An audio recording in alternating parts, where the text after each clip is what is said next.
Hai, jumpa lagi dengan Jejak Donghua. Kali ini menceritakan kejadian yang terjadi selama perjalanan Chen Ping'an ke prefektur mata air naga. Bagaimanakah kisahnya? Mari kita ikuti. Setelah menempuh perjalanan selama sekitar 2 jam di atas Louchuan indah yang telah berubah dari perahu ukiran mini, mereka menerobos lapisan awan dan mendarat di puncak gunung yang dikelilingi kabut yang masih tersisa. Mereka telah tiba di kediaman Matahari Ungu.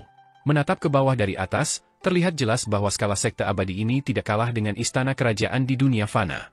Terletak di wilayah tengah adalah bangunan megah yang berkilauan ungu dan emas di bawah sinar matahari yang cerah.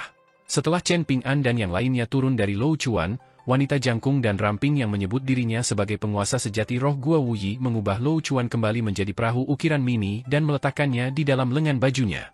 Adapun sekelompok wanita muda yang cantik, mereka berubah menjadi setumpuk jimat yang secara tak terduga tidak diambil kembali oleh penguasa sejati roh Gua. Sebaliknya, dia dengan santai melambaikan lengan bajunya dan mengirim mereka ke sungai yang bergemericik tidak jauh dari sana, menyebabkan mereka berubah menjadi gumpalan energi spiritual yang menyatu ke dalam air. Seorang lelaki tua kurus tinggi segera muncul di tepi seberang sungai dengan sikap bijaksana, berlutut dan bersujud kepada Wu Yi sambil berseru, "Dewa kecil kuil dupa memberi penghormatan kepada leluhur roh Gua penguasa sejati. Saya berterima kasih kepada leluhur atas kebaikan dan kebajikan leluhur yang luar biasa." Julian menepuk bagian belakang kepala Pei Qian dan berkomentar dengan suara pelan, "Temanmu yang sepemikiran telah muncul. Apakah kau tidak akan berlari ke sana untuk menikmati percakapan hangat dengannya?" Pei Qian memutar matanya sebagai tanggapan. "Kau bisa kembali ke kuil dupamu jika tidak ada masalah lain yang perlu dilaporkan," kata Wu Yi dengan ekspresi acuh tak acuh. Dewa itu buru-buru berdiri dan pergi, berubah menjadi seberkas asap biru yang berisi bintik-bintik cahaya keemasan saat ia menghilang ke dalam sungai. Wu Yi tersenyum dan menjelaskan, "Itulah hal buruk tentang pergi keluar dan bepergian. Sangat sulit untuk menemukan kedamaian dan ketenangan." Chen Ping'an mengangguk mengerti. "Tuan Muda Chen, di mana orang-orang yang bepergian denganmu terakhir kali? Misalnya, gadis kecil yang mengenakan jaket merah yang paling disukai ayahku. Mengapa aku tidak melihat satupun dari mereka?" Wu Yi bertanya dengan santai. Chen Ping'an tersenyum dan menjawab, "Mereka semua belajar di negara Sui besar." Wu Yi tampak sedikit kecewa. Ayahnya pernah mengungkapkan kepadanya bahwa pemuda jangkung yang menggunakan nama samaran Yu Lu sebenarnya adalah putra mahkota kekaisaran Lehu yang hancur. Aura naganya yang terkonsentrasi bagaikan makanan lezat paling menakjubkan di dunia. Ayahnya tidak melahapnya karena alasan apapun saat itu, dan Wu Yi tidak berani bertindak tanpa izin di depannya. Jadi, dia juga telah membiarkan kesempatan itu berlalu begitu saja. Sulit untuk mengatakan apakah dia akan mendapatkan kesempatan untuk mengisi perutnya di masa depan, dan mungkin dengan melakukan itu akan memungkinkannya untuk menerobos penghalang terkutuk dari tingkat inti emas. Untuk maju ke tingkat baru lahir, yang disebut tingkat akhir dao besar untuk naga banjir saat ini, adik laki-lakinya telah melangkah lebih jauh hingga menjadi dewa sungai dari sungai makanan dingin. Sementara itu, dia dengan sungguh-sungguh mempraktikkan beberapa teknik kultivasi sesat dari sekte Daois, dan tidak dapat dikatakan bahwa itu sama sekali tidak berguna. Namun, kemajuannya sangat lambat sehingga dia ingin mencabut rambutnya. Apakah ia benar-benar akan hidup dalam bayang-bayang ayahnya selama 100 tahun atau 1000 tahun ke depan? Apakah ia benar-benar akan hidup dalam ketakutan, takut bahwa ayahnya akan tiba-tiba lapar suatu hari nanti atau butuh makanan setelah bertarung sampai mati dengan seseorang dan dengan demikian memutuskan untuk melahap kedua anaknya? Saat itu, dia dan adik laki-lakinya yang malang menemani ayah mereka mengunjungi guru kerajaan Cui Chen dari Kekaisaran Li Agung. Itu bukanlah pengalaman yang baik, dan harimau bordir Cui Chen telah menggunakan batu tinta kuno untuk menyalurkan kemampuan mistis dan secara paksa memangkas 300 tahun dari kultivasi ayah mereka. Setelah itu, ayah mereka melampiaskan amarahnya kepada mereka, memukuli mereka dengan cara yang kejam. Namun, hasil akhirnya cukup baik, dengan ayah mereka akhirnya memutuskan untuk meninggalkan negara Pengadilan Kuning. Seolah-olah beban berat telah terangkat dari pundaknya dan saudara laki-lakinya. Bagaimanapun, ayah mereka yang kejam telah melahap banyak anak dalam ratusan hingga ribuan tahun terakhir. Sementara itu, kediaman Matahari Ungu dan Sungai Makanan Dingin juga menjadi entitas yang diakui oleh Pengadilan Kekaisaran Li Agung, yang memungkinkan mereka untuk menjadi independen dari negara Pengadilan Kuning. Wu Yi pada dasarnya adalah nama samaran, dan sebagai leluhur lama dari kediaman Matahari Ungu, identitas aslinya adalah seekor naga banjir yang merupakan keturunan bangsa Shu kuno. Jika bukan karena surat yang dikirim langsung oleh ayahnya, Wu Yi akan mengabaikan Chen Ping'an bahkan jika dia ditemani oleh bawahan seniman bela diri tingkat penjelajah jauh. Hidup mereka berada di jalan yang sama sekali berbeda, jadi wajar saja jika mereka masing-masing menempuh jalan mereka sendiri tanpa mengganggu satu sama lain. Jika bukan karena surat ayahnya, apakah dia bersedia bersikap begitu proaktif dan sopan, bahkan pergi sendiri untuk mengundang Chen Ping'an? Apakah dia akan melawan kepribadiannya untuk tersenyum pada pemuda itu? Wu Yi berjalan perlahan sambil menuntun Chen Ping'an dan yang lainnya di sepanjang jalan setapak yang lebar di tepi sungai, dan ini adalah jalan setapak yang diaspal dari lempengan-lempengan batu besar dan ternyata mulus dan rata. Bahkan, mereka dapat dengan jelas melihat pantulan diri mereka sendiri di ubin batu. Pei Qian yang masih memegang tongkat pendakiannya, terus menatap ubin batu yang seperti cermin, membuat wajah-wajah masam dan tertawa kecil kegirangan saat menatap pantulan dirinya sendiri. Wu Yi tidak banyak mengobrol dengan Chen Ping'an di Lou Chuan, jadi dia memanfaatkan kesempatan ini untuk menjelaskan secara kasar asal-usul dan sejarah kediaman matahari ungu kepadanya. Tanggapan Chen Ping'an hanya bisa dianggap lumayan. Dalam hal-hal semacam ini, apalagi Liu Baqiao dari medan petir angin, bahkan Li Huai lebih ahli dalam menanganinya daripada dia. Kemungkinan besar karena dia telah membentuk istana air dan menyempurnakan segel airnya, Chen Ping'an dapat mendeteksi gumpalan keberuntungan air yang terkandung dalam ubin batu besar saat dia berjalan melintasinya. Dia melihat sekelilingnya, dan dia segera menyadari sesuatu. Naga banjir dan kerabat mereka harus berkultivasi di dekat air, dan bahkan jika fondasi dao besar mereka tampaknya memiliki kedekatan yang lebih kuat dengan pegunungan, mereka tetap harus patuh meninggalkan pegunungan ketika mereka perlu membentuk inti emas. Mereka perlu memasuki sungai dan jalur air untuk berubah menjadi naga banjir atau naga, dan tidak dapat dihindari bahwa mereka perlu bersentuhan dengan air. Kemungkinan besar para penggarap Purple Sun Residence tidak dapat memahami mengapa leluhur pendiri mereka memilih lokasi ini untuk mendirikan sekte, tidak peduli seberapa keras mereka memeras otak. Purple Sun Residence merupakan kekuatan abadi kelas atas di Yellow Court Nation, namun tidak dibangun di atas puncak gunung seperti kebanyakan kekuatan abadi biasa. Sebaliknya, dibangun di samping sungai yang indah dengan pemandangan terbuka ke sekelilingnya. Sungai yang terbentuk dari aliran sungai yang menyatu yang berasal dari hutan pegunungan disebut Iron Plate River, dan sungai ini berada di hulu White Swan River, sungai terbesar ketiga di Yellow Court Nation. Dengan kata lain, sungai ini dapat dianggap sebagai sumber White Swan River yang megah. Sementara itu, White Swan River berada di peringkat kedua setelah Cold Food River dan Imperial River dalam hal ukuran, jadi wajar saja jika ada dewa sungai yang diakui oleh Istana Kekaisaran Yellow Court Nation.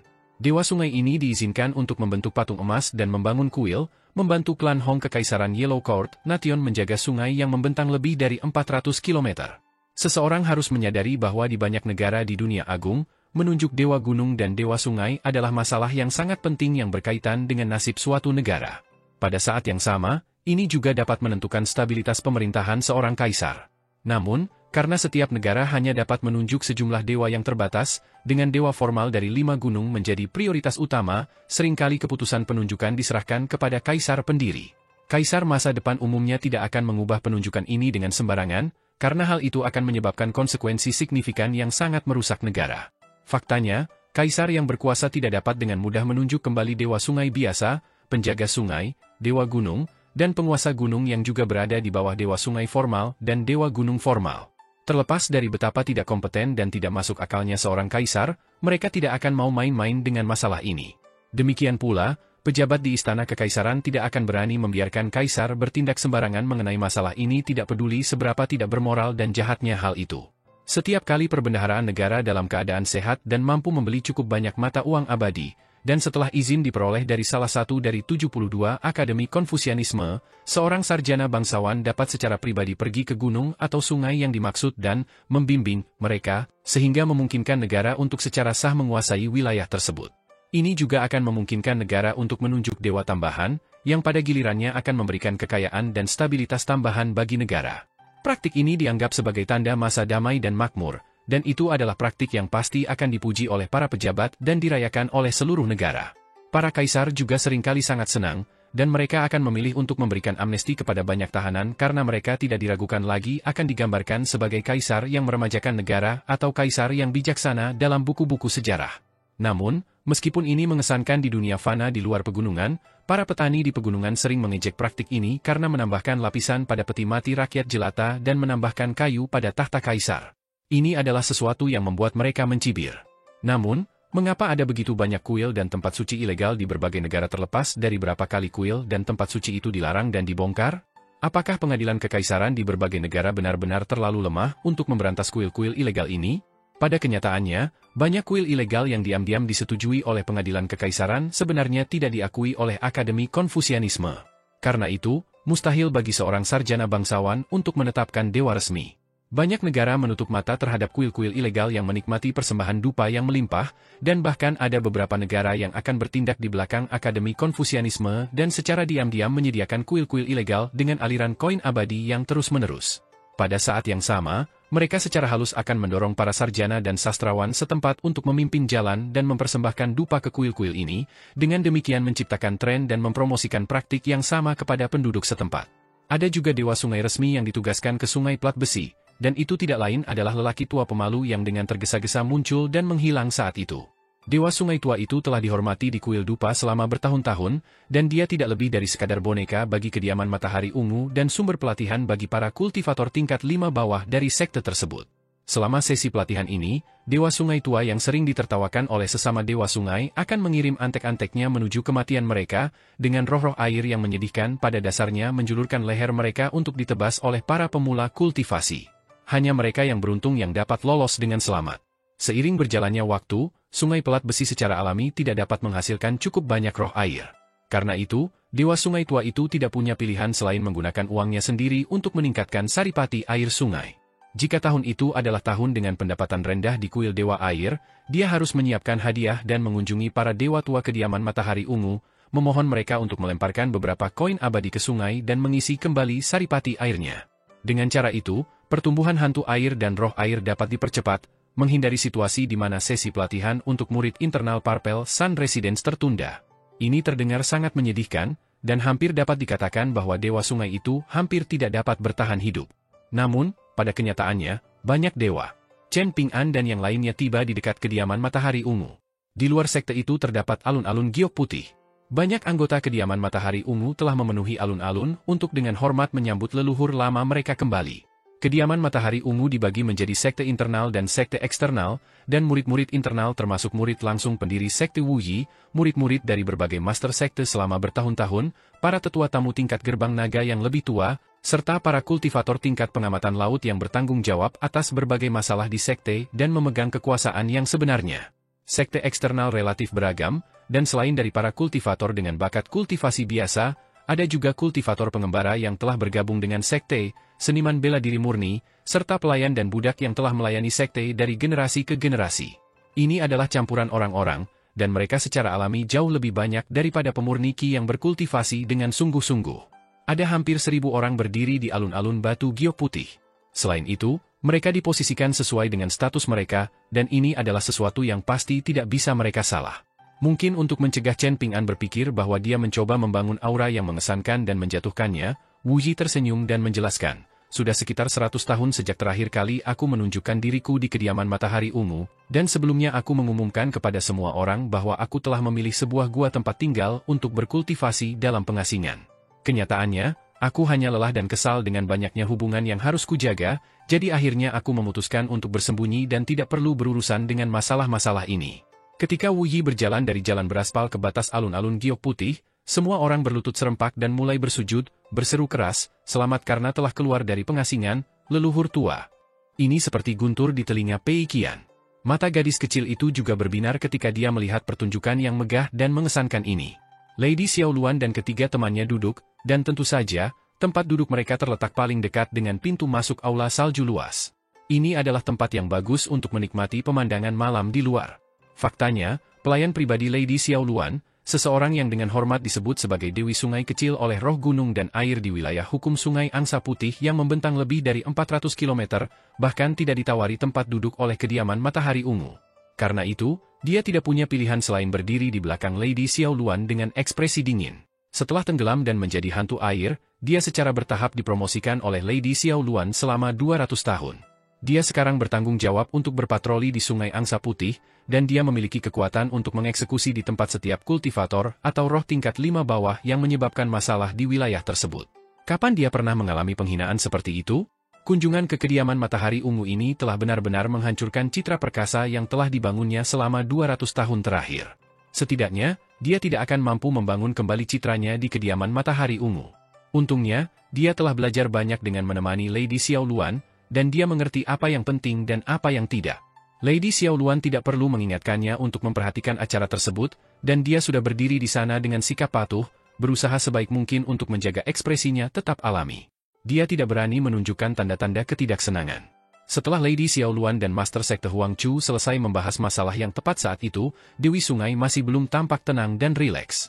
Selain itu, dia juga telah memperingatkan mereka bahwa situasinya mungkin masih berubah, jadi dia dengan baik hati meminta mereka untuk menanggung semuanya sedikit lebih lama. Lady Xiao Luan diliputi rasa bersalah ketika mengatakan ini, dan ekspresinya menjadi getir dan juga ada sedikit permohonan dalam suaranya. Pembantunya merasa sangat sedih setelah melihat ini, sedemikian rupa sehingga dia hampir meneteskan air mata. Saat ini, hampir tidak ada yang perlu dikritik tentang ekspresi, pakaian, dan postur Lady Xiao Luan.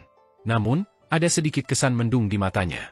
Lady Xiao Luan mampu mengatur siasat dan bermanuver dengan cerdik di antara berbagai kekuatan saat menguasai Sungai Angsa Putih, dan ini memungkinkannya untuk mengembangkan sungai dari awalnya yang panjangnya 300 km menjadi hampir 450 km sekarang. Dia memiliki kekuatan yang bahkan lebih besar daripada gubernur kerajaan Fana, dan dia juga memiliki hubungan dekat dengan banyak dewa resmi dari pegunungan negara Pengadilan Kuning serta Grandmaster seni bela diri yang unggul dari dunia kultivasi seperti San Dengxian. Dia secara alami telah mencapai ini melalui lebih dari sekadar kekuatan kasar saja. Dia adalah orang pertama dari kedua kelompok yang berjalan ke aula salju luas, dan seluruh aula perjamuan dipenuhi dengan bar abadi untuk dua area kecil. Dia dan teman-temannya telah diberitahu bahwa tempat duduk mereka terletak di dekat pintu masuk tempat mereka dapat menikmati udara malam yang sejuk, jadi tidak perlu dikatakan lagi kepada siapa kursi paling terhormat yang terletak di sebelah kiri tuan rumah itu berada. Lady Xiao Luan langsung memahami hal ini. Benar saja, Wu Yi yang duduk di tempat tuan rumah dengan sikap malas tersenyum heran dan berdiri ketika melihat Chen Ping'an berjalan memasuki aula salju luas. Dia adalah leluhur pendiri kediaman Matahari Ungu yang bahkan tidak mau memberikan audiensi kepada Nona Xiao Luan. Wu Yi kemudian menuruni tangga dan menghampiri Chen Ping'an dan teman-temannya. Ia meraih lengan Chen Ping'an dan berkata sambil tersenyum lebar, "Kami tidak berani memulai jamuan makan dan membawa makanan sebelum Tuan Muda Chen tiba di aula salju luas." Niat tinju Chen Ping'an sudah menjadi bagian alami dari auranya, tetapi tanpa sadar dia menjadi sedikit tegang setelah lengannya tiba-tiba dicengkeram oleh seorang wanita yang masih bisa dianggap sebagai orang asing. Namun, tidak baik baginya untuk melepaskan diri dari cengkeraman intim Wu Yi di depan begitu banyak mata yang mengawasi, sehingga dia bisa menahan ketidaknyamanan saat dia berjalan ke tempat duduknya bersamanya. Termasuk Master Sekte Huang Chu, semua kultivator kuat dari sekte itu tercengang dengan apa yang mereka lihat, menjadi semakin yakin bahwa pemuda bernama Chen Ping'an memiliki status yang luar biasa. Mungkin dia adalah kekasih leluhur lama mereka? Namun, kemungkinan ini sangat tipis, mengingat leluhur lama mereka tidak pernah memiliki pasangan Dao sejak mendirikan kediaman Matahari Ungu sampai sekarang. Wu Yi sepenuhnya berfokus pada Dao Agung, dan dia tidak tertarik pada hubungan romantis dengan orang lain. Kalau begitu, mungkin Chen Ping'an adalah kerabat klan Song Kekaisaran Li Agung yang telah melakukan perjalanan ke negara Pengadilan Kuning? Kalau tidak, sikap dan perilaku Wu Yi saat ini terlalu membingungkan dan tidak normal. Untungnya, Wu Yi dengan lancar melepaskan lengan Chen Ping'an setelah membawanya ke tempat duduknya. Dia berjalan kembali ke tempatnya dan duduk, dan dia terus memberikan perlakuan khusus kepada Chen Ping'an saat dia berkata dengan ramah dan akrab, "Tuan Muda Chen, terlepas dari semua hal lain tentang kediaman Matahari Ungu, anggur naga banjir tua kami terkenal di seluruh negeri. Saya tidak mencoba untuk menyombongkan diri atau apapun, tetapi bahkan seorang mantan kaisar dari klan Gianggao dari negara Sui besar pernah secara pribadi meminta klan Hong Kekaisaran dari negara Pengadilan Kuning untuk mendapatkan 60 pot anggur naga banjir tua dari kami setiap tahun. Anggur ini telah diletakkan di meja setiap orang, dan tentu saja akan ada seseorang yang mengisi ulang cangkir Anda setelah Anda selesai minum. Kami pasti tidak akan membiarkan cangkir Anda kosong, jadi silakan minum sepuasnya. Kami tidak akan mengakhiri perjamuan ini sebelum kami benar-benar mabuk." Puluhan kultivator wanita muda dan cantik dari kediaman Matahari Ungu bekerja sebagai pelayan dan membawakan makanan serta anggur ke meja para tamu. Mereka mengenakan pakaian baru dan berwarna-warni, dan mereka bagaikan kupu-kupu yang anggun saat mereka keluar dari kedua sisi aula perjamuan. Wu Yi berdiri dan mengangkat cangkir anggurnya, sambil berkata, "Saya mengucapkan selamat pertama kepada Tuan Muda Chen. Merupakan kehormatan besar bagi saya untuk menerima kunjungan Tuan Muda Chen ke kediaman Matahari Ungu saya." Mendengar ini, semua orang di ruangan itu hanya bisa berdiri dan bersulang untuk Chen Ping'an. Ini merupakan kehormatan besar di negara Pengadilan Kuning. Bahkan, kaisar dari negara Pengadilan Kuning pun mungkin tidak akan menikmati perlakuan istimewa seperti itu dari Wu Yi jika ia secara pribadi mengunjungi istana Qi Ungu. Setelah Chen Ping'an dan teman-temannya duduk, San Dengxian masih belum tersadar. Ia duduk dengan linglung di kursinya, dan baru setelah temannya menendangnya sebagai peringatan, ia buru-buru berdiri. Chen Ping'an hanya bisa mengucapkan terima kasih dan menghabiskan anggurnya dalam sekali teguk. Ada juga 2 teko anggur kerinduan naga banjir tua yang diletakkan di atas meja kecil dan indah di depan Pei Qian. Namun, kediaman Matahari Ungu sangat perhatian, dan mereka juga telah menyiapkan teko jus buah yang manis dan menyegarkan untuk gadis kecil itu, membuatnya merasa sangat senang saat ia berdiri dan mengangkat cangkirnya. Kediaman Matahari Ungu benar-benar tempat yang luar biasa.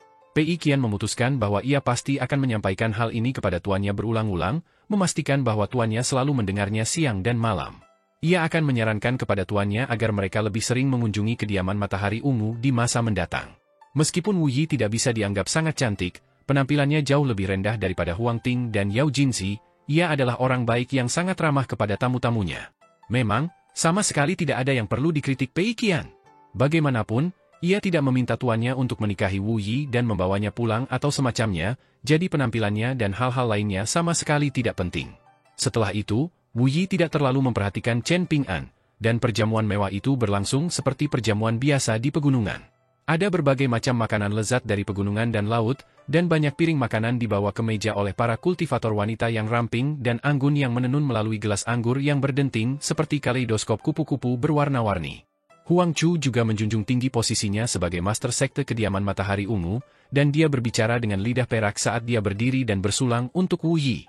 Kata-katanya fasih, dan dia memenangkan banyak sorak-sorai persetujuan dari seluruh aula perjamuan. Wu Yi tidak banyak bicara, tetapi dia tampak jauh lebih mudah didekati dan ramah di perjamuan malam ini daripada perjamuan sebelumnya yang dia selenggarakan di sekte tersebut. Dia seperti orang yang sama sekali berbeda, dan bahkan secara sukarela menceritakan beberapa cerita menarik dari pegunungan. Para dewa dari kediaman Matahari Ungu tentu saja tertawa kegirangan saat mereka mendengarkan. Kenyataannya, Wu Yi adalah orang yang relatif serius dan jarang tersenyum. Karena itu, cerita-cerita itu akan tampak jauh lebih hidup jika diceritakan oleh Huang Chu, dan dia mungkin tidak lebih buruk daripada pendongeng yang sah. Sementara itu, Chen Ping'an benar-benar tidak menganggap cerita-cerita itu lucu sekarang setelah diceritakan oleh Wu Yi. Meski begitu, aula salju luas dipenuhi dengan tawa dan obrolan gembira, dengan setiap orang tampak lebih tulus dan gembira daripada yang lain. Mungkin ini juga bisa dianggap sebagai bagian dari dunia kultivasi. Pertama kali Chen Ping'an mengembangkan perasaan seperti itu sebenarnya selama perjalanannya ke Tanah Suci Bunga Teratai yang halus ketika dia pergi ke sebuah restoran dan bertemu dengan Kaisar Negara Taman Selatan setelah berakhirnya pertempuran besar. Lady Xiao Luan perlahan berdiri sambil memegang gelas anggur di tangannya. Seolah-olah saling memahami, semua orang berhenti berbicara, menyebabkan aula perjamuan yang riuh itu langsung terdiam.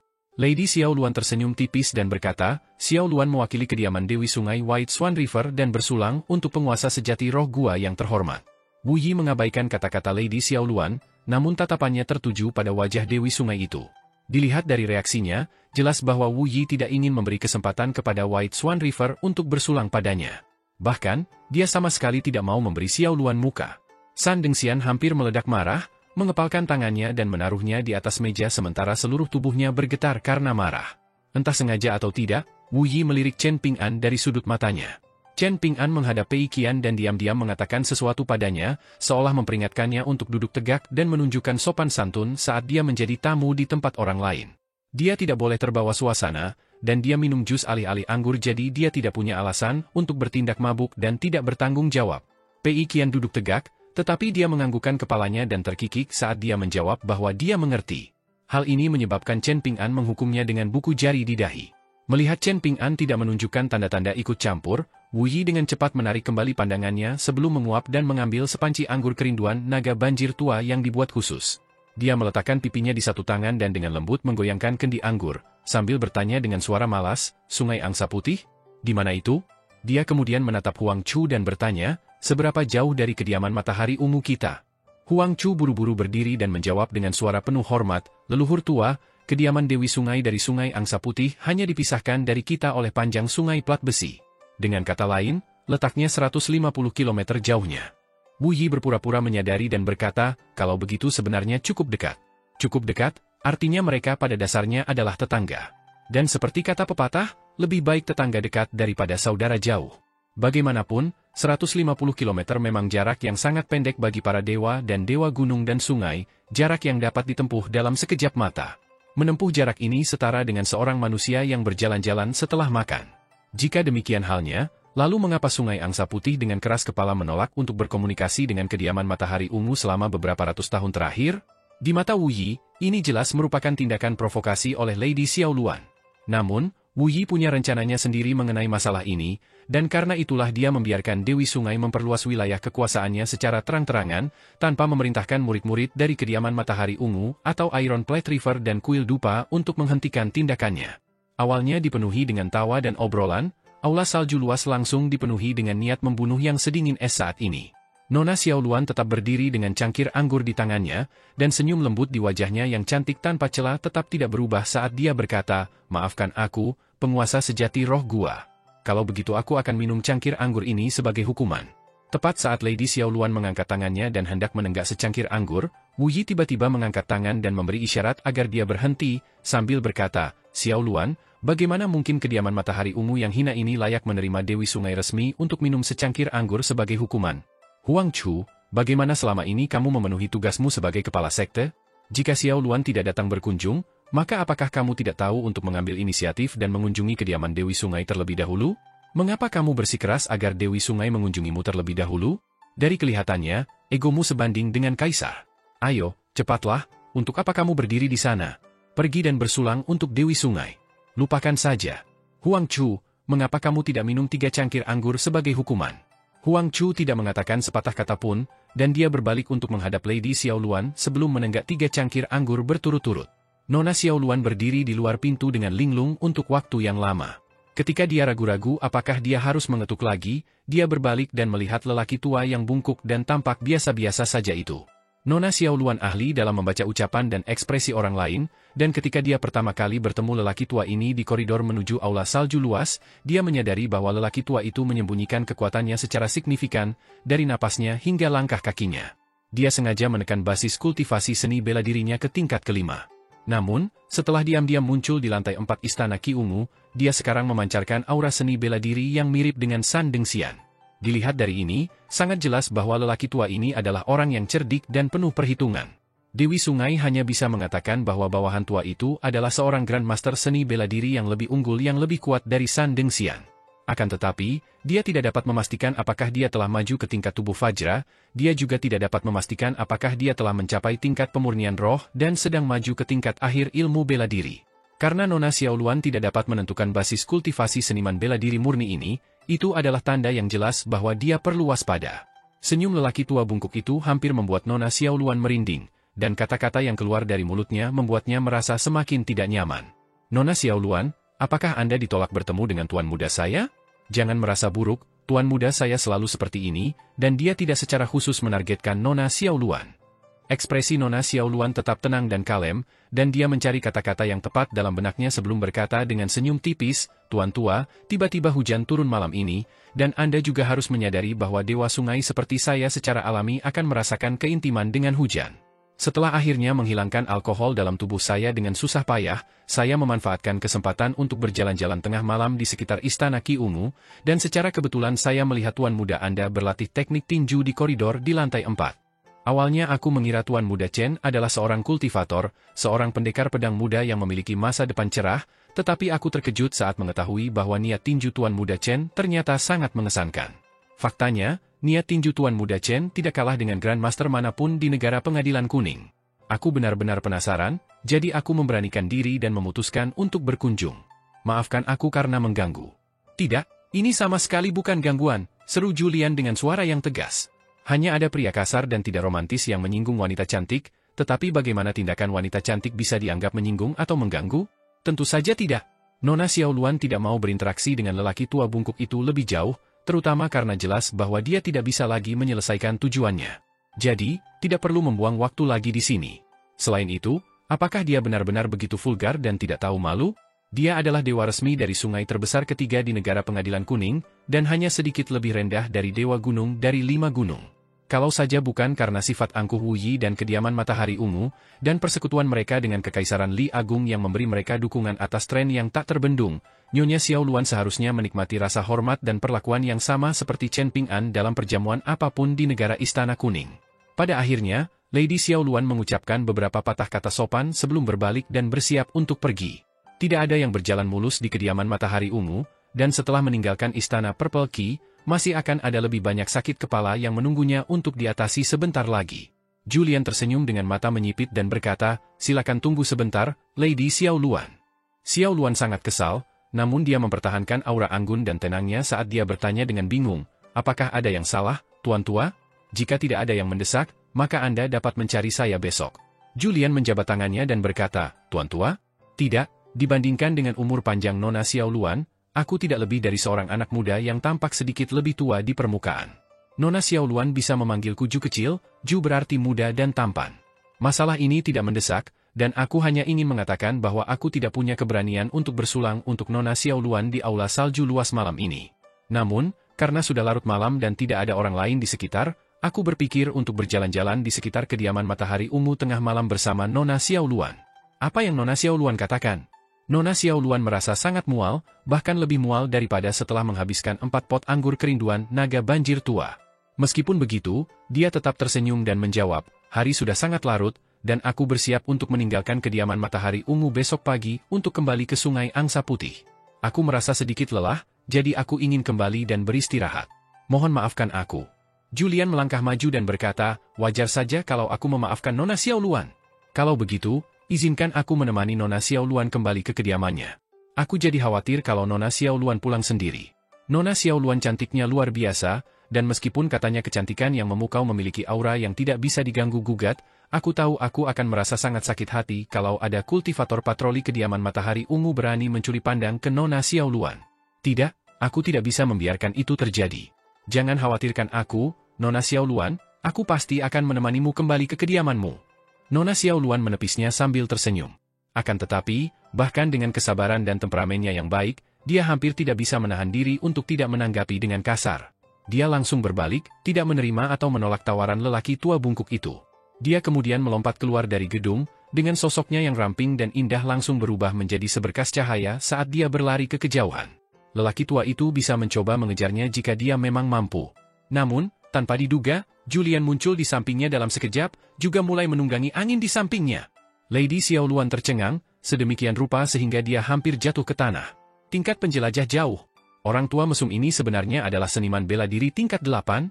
Seniman bela diri nomor 1 yang telah terkenal di seluruh dunia kultivasi negara Pengadilan Kuning selama lebih dari 40 tahun hanya berada di tingkat ke-7, tingkat tubuh Fajra. Terbang di samping Dewi Sungai White Swan River, Julian bertanya, Nona Xiao Luan, saya membaca di beberapa buku bahwa hujan embun akan turun di dunia setiap kali naga banjir atau dewa air mengembangkan perasaan romantis terhadap seseorang. Benarkah itu? Nona Xiao Luan merasa malu sekaligus marah, dan dia sangat membenci orang yang telah mengatur kejadian malam ini. Pada saat yang sama, dia merasakan dorongan yang lebih kuat untuk memukul lelaki tua di sampingnya dan mengirimnya ke dasar White Swan River. Dia kemudian akan mengekstrak jiwanya dan memutarnya menjadi sumbu. Setelah itu dia akan meletakkannya di lentera yang menerangi seluruh kediaman Dewi Sungai. Julian terus berbicara sendiri, katanya, bisa jalan-jalan tengah malam di sekitar kediaman Matahari Ungu bersama Nona Xiao Luan benar-benar salah satu hal yang paling menyenangkan dalam hidup. Kalian mungkin akan menertawakan apa yang akan kukatakan, tetapi aku, Ju kecil, selalu senang menulis jurnal perjalanan untuk mendokumentasikan gunung dan sungai, orang-orang, dan berbagai hal. Aku selalu ingin mencetak dan menerbitkan jurnal perjalananku, dan aku merasa momen yang beruntung ini bersama Nona Xiao Luan adalah momen yang harus dicatat dengan sangat rinci dalam jurnalku. Setelah jurnal perjalananku diterbitkan, aku pasti akan mengunjungi Sungai Angsa Putih untuk memberikan salinannya secara pribadi kepada Nona Xiao Luan. Nona Xiao Luan marah dalam benaknya, dan ini menyebabkan napasnya menjadi berat dan tidak teratur serta dadanya sedikit naik turun. Dia berpakaian sangat minim malam ini, tetapi orang itu dengan paksa memberinya pakaian ini dan memerintahkannya untuk memakainya. Julian melirik pemandangan yang menjulang tinggi dan megah di sampingnya sebelum dengan cepat berbalik untuk menatap sungai plat besi. Pemandangan yang sangat indah, katanya dengan suara keras. Julian sudah kembali ke kamarnya di lantai 2 Istana Ki Ungu. Di lantai 4 gedung penyimpanan harta karun, Chen Ping'an sudah tidak ingin tidur lagi, jadi dia memutuskan untuk menyalakan lampu dan mulai membaca. Setelah membaca sejenak, dia berkata dengan rasa takut yang masih ada di hatinya, apa yang mereka katakan dalam novel kultivasi? Seorang pahlawan akan merasa sulit untuk melewati cobaan wanita cantik? Dewi Sungai ini terlalu tidak terhormat.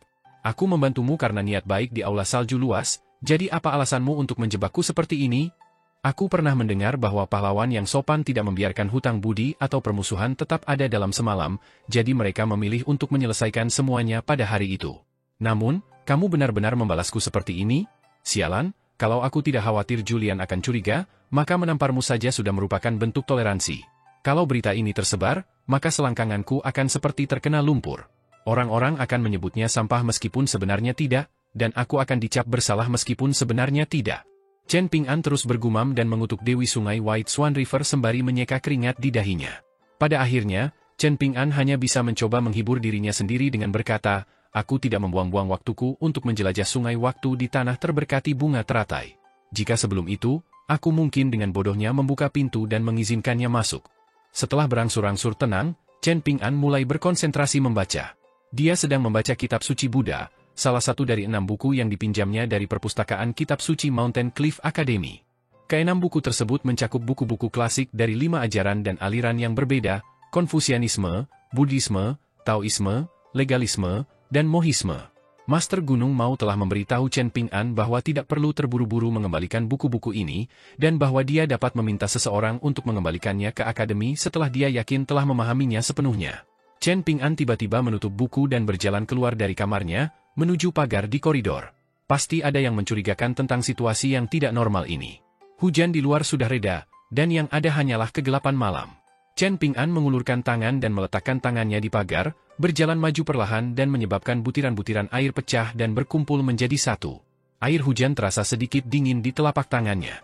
Chen Ping'an merentangkan telapak tangannya dan melihat ke bawah. Dia kemudian melompat ke pagar dan terus berjalan maju perlahan. Menatap ke kejauhan, ada sungai plat besi di luar kediaman matahari ungu dan pegunungan hijau di luar sungai. Saat ini, dia berdiri di pagar di lantai 4 Istana Ki Ungu yang terletak di kediaman matahari ungu di negara Pengadilan Kuning. Pikirannya melayang jauh ke kejauhan.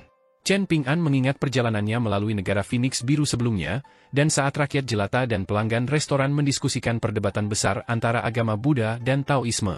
Mereka menyebutkan sebuah cerita tentang seorang biksu yang berjalan di tengah hujan sambil membawa payung, sementara seorang pengikut Konfusianisme berdiri di bawah atap untuk menghindari hujan.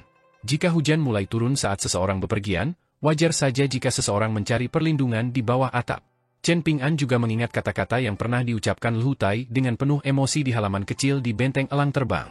Banyak kekecewaan di dunia lahir dari kenyataan bahwa seseorang tidak akan mampu mempertahankan keadaan sebagaimana adanya. Kata-kata paling tulus yang dapat diucapkan seseorang tidak lebih dari sekadar memberitahu berbagai kejadian dan orang-orang untuk memperlambat langkah.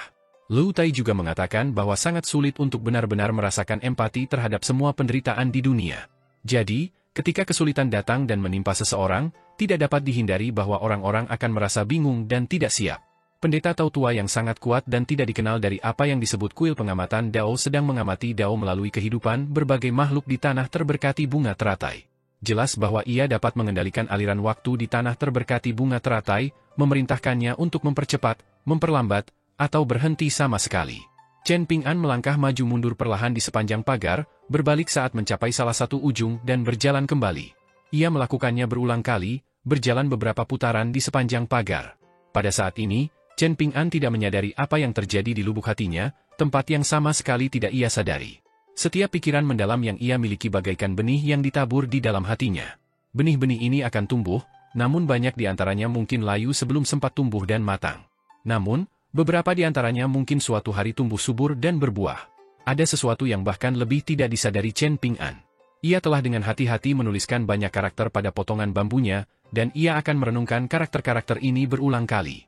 Bahkan, saat matahari bersinar terik, ia bahkan akan memerintahkan Pei Qian untuk berjemur di beberapa potongan bambu yang berisi frasa-frasa yang sangat ia setujui dan ia anggap sangat indah.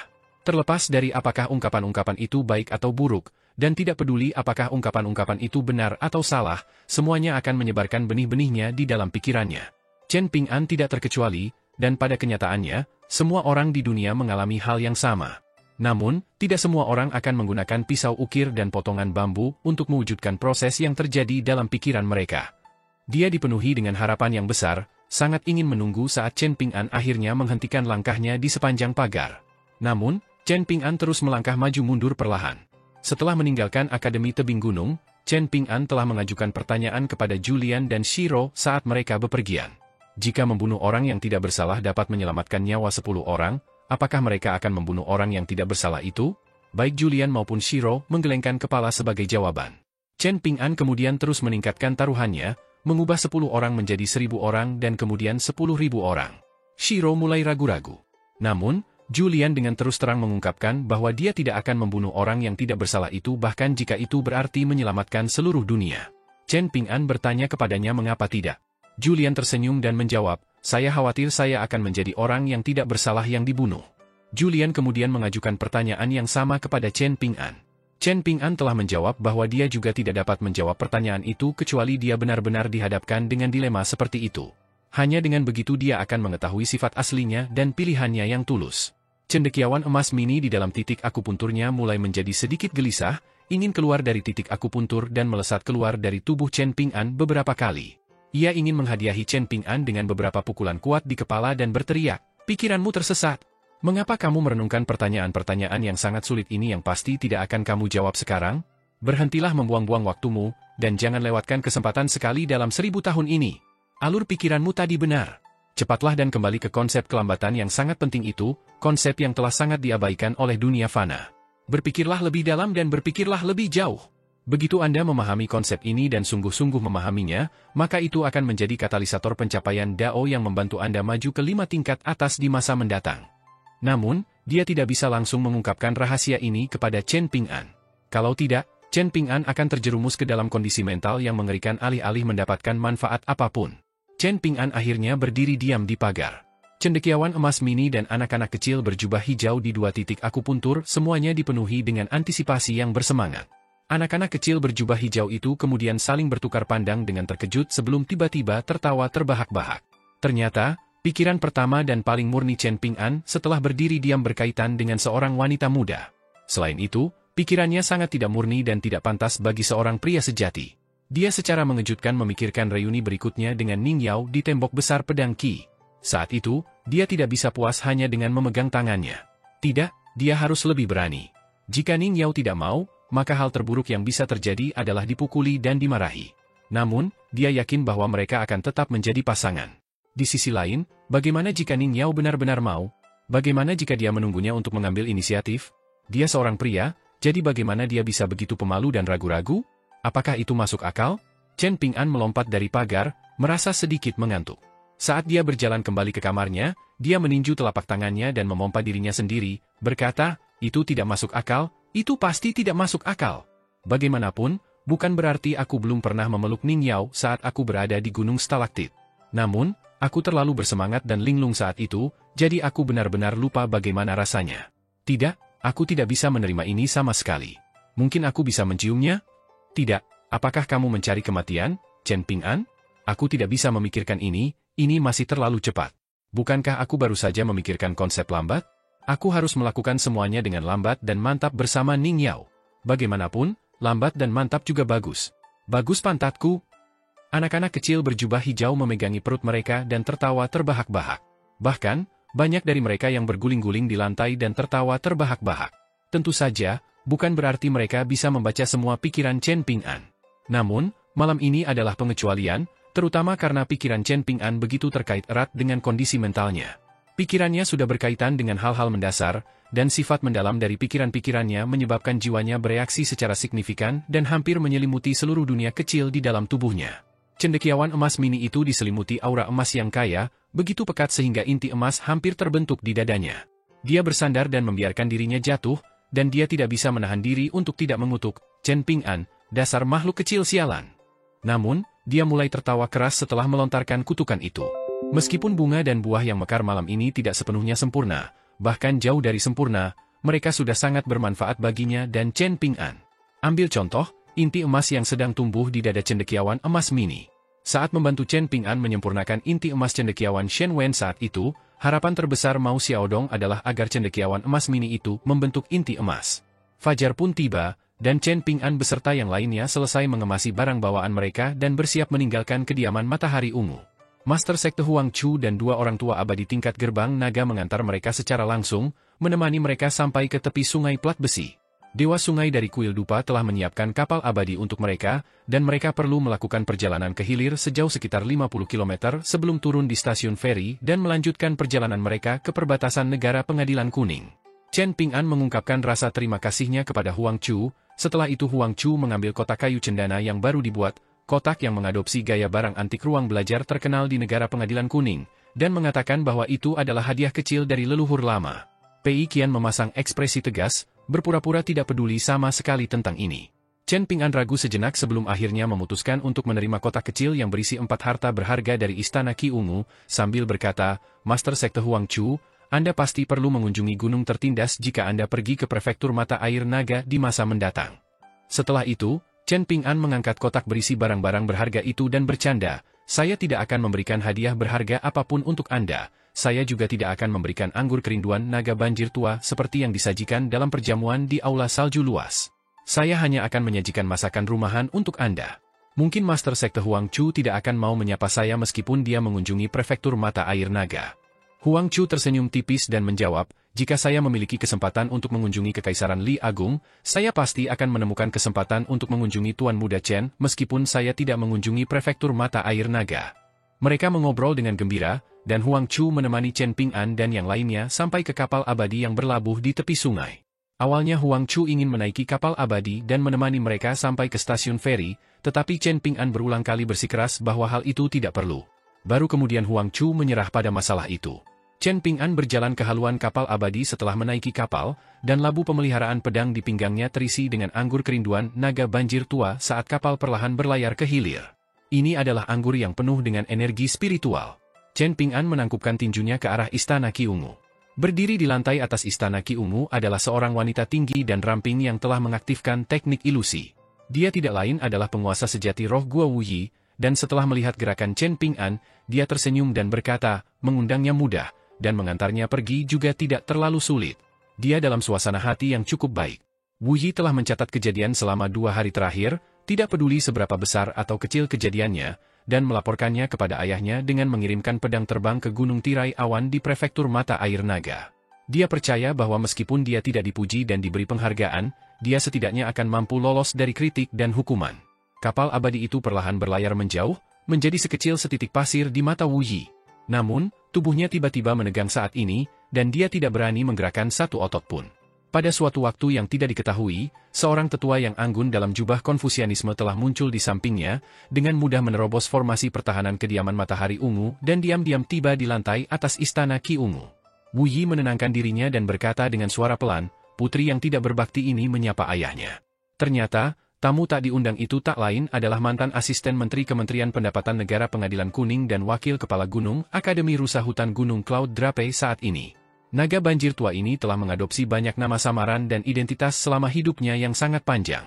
Pria tua itu melirik Wuyi dan tersenyum heran dengan cara yang jarang dilakukannya, berkata, kau berhasil membunuh 3 burung dengan 1 batu. Sejak kapan kau menjadi begitu pintar? Wuyi dipenuhi rasa takut dan gelisah, dan dia tidak bisa menahan perasaan bahwa ayahnya memujinya dengan cara yang sarkastik atau menyindir sesuatu yang lain. Dia takut bahwa dia akan menderita kemarahannya di saat berikutnya, dan dia sudah berpikir untuk melarikan diri. Cheng Shuidong meletakkan tangannya di pagar dan berkata perlahan, sejak kapan Dewa Sungai dari Sungai Kekaisaran menjadi cukup kuat untuk mencelakai Xiao Luan dari Sungai Angsa Putih? Kunjungannya yang mencolok ke prefektur mata air naga hanya untuk minum anggur dengan ular kecil itu. Pada saat yang sama, bocah lelaki berbaju biru yang berpura-pura kaya dan bertindak murah hati dengan mengorbankan dirinya sendiri berhasil mendapatkan tablet perdamaian dan keamanan untuk temannya. Dia menemui banyak rintangan dalam prosesnya, dan sangat sulit baginya untuk mendapatkan tablet itu. Pada kenyataannya, Xiao Luan salah perhitungan dan menjadi bingung sendiri, menyebabkan dia berebut mencari bantuan dengan putus asa. Karena itulah dia bersedia merendahkan dirinya dan menyerah pada kediaman matahari ungu. Namun, kesediaan Xiao Luan untuk meninggalkan hubungannya dengan klan Hong Kekaisaran menunjukkan bahwa dia adalah orang yang relatif cerdas.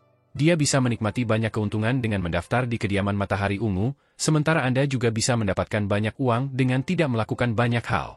Ini adalah situasi yang menguntungkan, dan ini adalah keuntungan pertama dari 3 keuntungan yang berhasil Anda peroleh.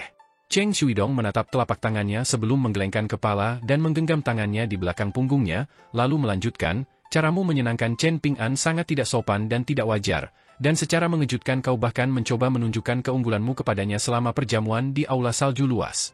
Namun, seperti beberapa gerakan yang salah dalam permainan Go, tindakanmu yang salah justru berakhir menjadi gerakan yang sangat berguna yang secara signifikan meningkatkan kesan Chen Ping'an kepadamu. Kalau tidak, Chen Ping'an akan menjadi semakin waspada dan berhati-hati jika kau tampak cerdik dan penuh perhitungan sepanjang waktu. Ia akan merasa takut dan waspada terhadapmu dan kediaman matahari ungu, dan pada akhirnya, kau akan gagal membina hubungan baik dengannya.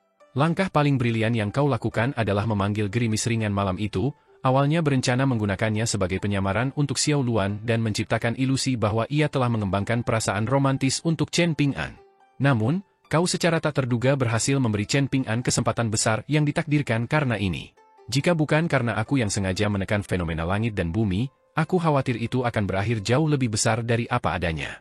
Tidak hanya kediaman matahari ungu yang akan menyadarinya, tetapi semua roh dan dewa di sungai Plat Besi dan bahkan sungai Angsa Putih juga akan menyadarinya. Orang bijak menikmati pegunungan tetapi memiliki kedekatan yang lebih kuat dengan air, ada prinsip-prinsip mendalam di balik pepatah ini. Jadi, tindakanmu sangat mengejutkanku, itu sangat menyenangkan. Ini adalah manfaat kedua dari 3 manfaat. Orang tua itu berbalik dan berkata sambil tersenyum, dan akhirnya, rencana guru kekaisaran adalah agar Anda mengundang Chen Ping'an ke kediaman matahari ungu. Guru kekaisaran Cui Chen dengan jujur mengungkapkan kepada saya bahwa ia berharap untuk memperlambat kepulangan Chen Ping'an ke kampung halamannya. Mengenai niat guru kekaisaran, ia pasti tidak akan mengungkapkannya kepada orang luar seperti saya. Tentu saja, saya tidak ingin tahu tentang alasannya atau ikut campur dalam urusannya. Bagaimanapun, terlalu terlibat dalam masalah ini hanya akan menghasilkan hasil negatif bagi saya terlepas dari apakah guru kekaisaran berhasil atau gagal. Anda membantu saya menyelesaikan tugas ini kali ini, yang pada dasarnya berarti bahwa saya memberikan sedikit bantuan kepada guru kekaisaran. Karena itu, kediaman matahari ungu pasti akan menerima hadiah dari kekaisaran Li Agung. Tunggu saja kabar baiknya. Ini memang berita yang cemerlang, namun Wu Yi tidak bisa menahan rasa dingin yang menjalar di sekujur tubuhnya. Ia tidak pernah membayangkan bahwa ayahnya benar-benar mengamati masalah yang menggelikan ini dari awal hingga akhir. Berdiri di koridor di lantai atas istana Qi Ungu dan menghadap ayahnya, Wu Yi kemungkinan besar merasakan emosi yang sama dengan yang dirasakan Lady Xiao Luan saat menghadapinya di halaman kecil. Cheng Shuidong tidak hanya tampak seperti seorang sarjana Konfusianisme, tetapi ia juga berpakaian seperti seorang sarjana. Ia melihat telapak tangannya lagi, mengerutkan alisnya dan bergumam, dan apa yang bisa kita simpulkan dari ini? Wu Yi mencuri pandang diam-diam. Apa yang ia lihat adalah ayahnya menggunakan kekuatan mistis untuk memanggil esensi air yang terkandung dalam energi spiritual langit dan bumi, menyebabkan butiran-butiran air memenuhi telapak tangannya. Seolah-olah ia telah mengumpulkan butiran-butiran air ini dari beberapa daun teratai setelah periode hujan. Namun, butiran-butiran air ini tiba-tiba meledak serempak, berubah menjadi genangan air hujan di telapak tangan ayahnya. Cheng Shuidong mengamati genangan air itu untuk waktu yang lama, tetapi ia masih tidak dapat memahami situasi tersebut. Tak lama kemudian, genangan air itu berubah menjadi butiran-butiran air hujan lagi. Dalam benak Wu Yi, pengetahuan ayahnya dapat menyaingi para resi Konfusianisme dari akademi. Namun, ia tampak sedikit ragu saat ini, dan ia mengulurkan tangannya yang lain dan menuangkan butiran air hujan ke atasnya, menyebabkan cahaya keemasan langsung menyala di telapak tangannya. Sebelum Wu Yi dapat memfokuskan pandangannya dan melihat apapun, ayahnya telah dengan cepat mengepalkan tangannya, benar-benar menghalangi pandangannya. Cheng Shuidong merenung sejenak sebelum tersadar dan berkata kepada Wu Yi sambil tersenyum, tidak ada yang menarik untuk dilihat. Wu Yi tentu saja tidak berani menggali lebih dalam. Tahukah kau mengapa semua makhluk hidup di dunia ini berusaha keras untuk mencapai bentuk manusia? Tanya lelaki tua itu. Tubuh manusia jelas sangat lemah, perlu menelan makanan dan cairan demi bertahan hidup. Ini juga merupakan hambatan untuk berkultivasi, oleh karena itu mengapa pemurni Qi berbicara tentang berpantang makan untuk mencegah bau busuk memengaruhi pikiran, jiwa, dan Qi mereka secara merugikan. Faktanya, tindakan makan dan minum mencegah seseorang untuk kembali ke usia tua dan kembali ke tahap awal. Di sisi lain, naga banjir seperti kita secara unik diberkati oleh surga, tidak hanya memiliki fisik yang kuat, tetapi juga memiliki kecerdasan yang dapat menyaingi manusia. Jika demikian, mengapa kita berdiri di sini dalam bentuk manusia? Wu Yi sedikit bingung, jadi dia tidak berani mengatakan apapun sebagai tanggapan. Ini berkaitan dengan titik akupuntur manusia, dan ini berkaitan dengan dunia kecil dan tanah suci yang diwakili oleh tubuh manusia. Ini adalah pengetahuan umum bagi semua kultivator di pegunungan dan semua roh dan hantu di pegunungan. Namun, ayahnya pasti tidak akan berbicara omong kosong kepadanya, jadi apa makna mendalam di balik pernyataannya? Cheng Shuidong tidak mempersulit Wu Yi, salah satu dari sedikit anaknya yang tersisa di dunia, dan dia mengungkapkan, makna mendalam terkandung dalam satu kata, kembali. Dia mengangkat jarinya dan menggambar lingkaran di udara. Wu Yi tenggelam dalam pikirannya. Cheng Shuidong tersenyum dan berkata, kamu masih muda, dan pengalamanmu di dunia ini masih kurang. Belum lagi situasi 3000 tahun yang lalu, kemana kamu akan pergi untuk mencari jawaban tentang situasi 10.000 tahun yang lalu jika aku tidak memberimu jawabannya? Ekspresi Wu Yi langsung menjadi serius. Dia tahu bahwa ayahnya memberinya katalis pencapaian Dao. Dia telah terjebak di tingkat inti emas selama sekitar 300 tahun, dan teknik kultivasi sesat yang dapat memungkinkan pemurni Qi untuk maju ke tingkat baru tidak membuat segalanya lebih mudah baginya. Sebagai keturunan naga banjir, dia menghadapi banyak rintangan dan tantangan saat mengolah teknik ini. Dia akhirnya maju ke tahap puncak tingkat inti emas setelah banyak perjuangan, tetapi dia tetap berada di level ini selama lebih dari 100 tahun, tidak dapat menembus ke tingkat berikutnya tidak peduli apa yang dia lakukan. Hal ini membuatnya merasa putus asa. Cheng Shuidong menatap langit dan bertanya, apakah kamu tidak penasaran tentang dari mana semua manusia fana yang termasuk dalam 3 ajaran, 100 aliran pemikiran, dan 3 dunia berasal? Mengapa mereka datang ke sini? Dan bagaimana mereka akhirnya berhasil menjadi pemilik dunia? Ada banyak rumor yang tidak masuk akal mengenai pertanyaan terakhir, dengan beberapa di antaranya sepenuhnya salah dan beberapa di antaranya mengandung banyak kebenaran. Mungkin kamu juga telah memperoleh pemahaman kasar tentang beberapa rahasia. Wu Yi mengangguk sebagai jawaban. 3000 tahun yang lalu, naga sejati terakhir di dunia telah melarikan diri dari benua ilahi bumi tengah dan mengandalkan kekuatan mistis bawaannya, kekuatan yang memungkinkannya mengendalikan kekayaan air dunia, untuk melarikan diri ke wilayah paling selatan benua botol berharga timur. Ia telah naik ke darat di kota naga tua, namun luka parahnya membuatnya terpaksa menabrak tanah dan dengan paksa mengukir saluran naga yang dalam. Setelah itu, seorang kultivator kuat telah menggunakan teknik penaklukan, yang sudah lama hilang saat ini, untuk menekan naga sejati, memaksanya keluar dari bawah tanah. Pada akhirnya, naga sejati yang sudah diambang kematian telah runtuh dan mati di dekat wilayah tempat dunia kecil permata nantinya akan terbentuk. Setelah kematiannya, kultivator kuat lainnya telah menggunakan kemampuan mistis untuk menempa dunia kecil permata, membuatnya tampak seperti permata cemerlang yang tergantung tinggi di atas kekaisaran Li Agung. Cheng Shuidong menghela napas dan meratap, kemampuan pemahamanmu benar-benar menyedihkan. Wu Yi merasa sedikit sedih. Setelah Chen Ping'an kembali ke jalan papan, Julian menemukan bahwa tuan mudanya yang telah menggunakan beberapa trik kecil untuk terbang di langit memancarkan aura yang sedikit berbeda. Ini adalah perasaan yang sangat mistis. Sebenarnya, hanya setelah berinteraksi dengan Chen Ping'an dalam waktu yang lama, Julian dapat melihat perubahan halus semacam ini. Rasanya seperti angin musim semi yang mengirimkan riak melalui kolam. Chen Ping'an memberitahu Pei Qian, yang telah menunggunya sangat lama, untuk tidur terlebih dahulu, dan dia secara mengejutkan memanggil Julian untuk minum dalam pertunjukan yang sangat langka. Mereka berdua duduk bersila di tebing di luar jalan papan, dan Julian bertanya sambil tersenyum, Tuan muda, Anda tampak sangat bahagia? Apakah ini karena rasanya sangat menyenangkan terbang di langit dengan pedang Anda? Apakah Anda masih ingat Cao Qi? Tanya Chen Ping'an. Julian tersenyum dan menjawab, bagaimana mungkin aku melupakan nama ini? Tuan muda kalah dalam 3 pertempuran berturut-turut melawannya di tembok besar pedang Qi, dan dia berhasil membuat Tuan muda menerima kekalahan itu dengan sepenuh hati. Aku merasakan dorongan yang kuat untuk mengunjunginya besok dan menghajarnya sampai mati dengan 1 atau 2 pukulan, jangan sampai dia bersaing dengan Tuan muda untuk memperebutkan keberuntungan bela diri dunia di masa depan. Dengan begitu, dia tidak akan menghalangi Tuan muda untuk mencapai tingkat dewa bela diri, tingkat ke-11 yang legendaris. Chen Ping'an tidak menghiraukan kata-kata pujian dan lelucon Julian yang menjilat, dan dia dengan santai menyesap anggur sambil menjawab, aku tidak tahu apakah itu persepsi yang salah atau tidak, tetapi sepertinya Cao Qi mungkin telah berhasil lagi. Lalu mengapa Tuan muda masih merasa senang? Julian bertanya dengan bingung. Gelar nomor 1 di dunia tidak mungkin dimiliki oleh 2 orang pada saat yang sama. Tentu saja, masih terlalu dini bagi Tuan muda dan Cao Qi untuk mempertimbangkan gelar ini. Chen Ping'an menyesap anggur kerinduan naga banjir tua dari labu pemeliharaan pedangnya dan bertanya, mengapa seniman bela diri murni seperti kami berlatih teknik tinju dan teknik bela diri lainnya? Julian tersenyum dan menjawab, tentu saja demi mencapai kebebasan dan kemerdekaan yang besar, kami dapat melakukan apapun yang kami inginkan, dan kami dapat mengatakan tidak pada apapun yang tidak kami inginkan. Meskipun individu terkuat dalam sejarah tanah suci bunga teratai masing-masing memiliki tujuan dan aspirasi mereka sendiri, mereka semua selaras dalam mengejar gagasan pembebasan dan kebebasan yang menyeluruh ini. Dalam pengertian ini, Sui Youbian, Lhu Baixiang, Wei Xian, dan saya semuanya sama. Namun, tanah suci bunga teratai hanyalah tempat yang kecil, jadi pemahaman kami tentang umur panjang dan keabadian dangkal meskipun kami sudah berdiri di puncak dunia. Karena itu, kami tidak pernah merenungkan masalah ini terlalu dalam, terutama karena kami tidak menyadari keberadaan apa yang disebut dunia yang lebih tinggi. Dalam hal mencari umur panjang dan menekuni Dao, Wei Xian menempuh perjalanan terjauh dibandingkan dengan kita semua. Dia adalah seorang kaisar, jadi wajar saja jika dia bercita-cita untuk mencapai umur panjang setelah mendengar rakyatnya meneriakkan, hidup kaisar, sepanjang waktu. Chen Ping'an menunjuk dirinya sendiri dan berkata, aku belum banyak bercerita tentang situasiku beberapa tahun lalu. Awalnya, aku hanya mulai berlatih teknik tinju karena seseorang menghancurkan jembatan keabadianku. Aku perlu berlatih teknik tinju untuk tetap hidup, tetapi ini akhirnya menjadi kebiasaan yang kupertahankan hingga hari ini.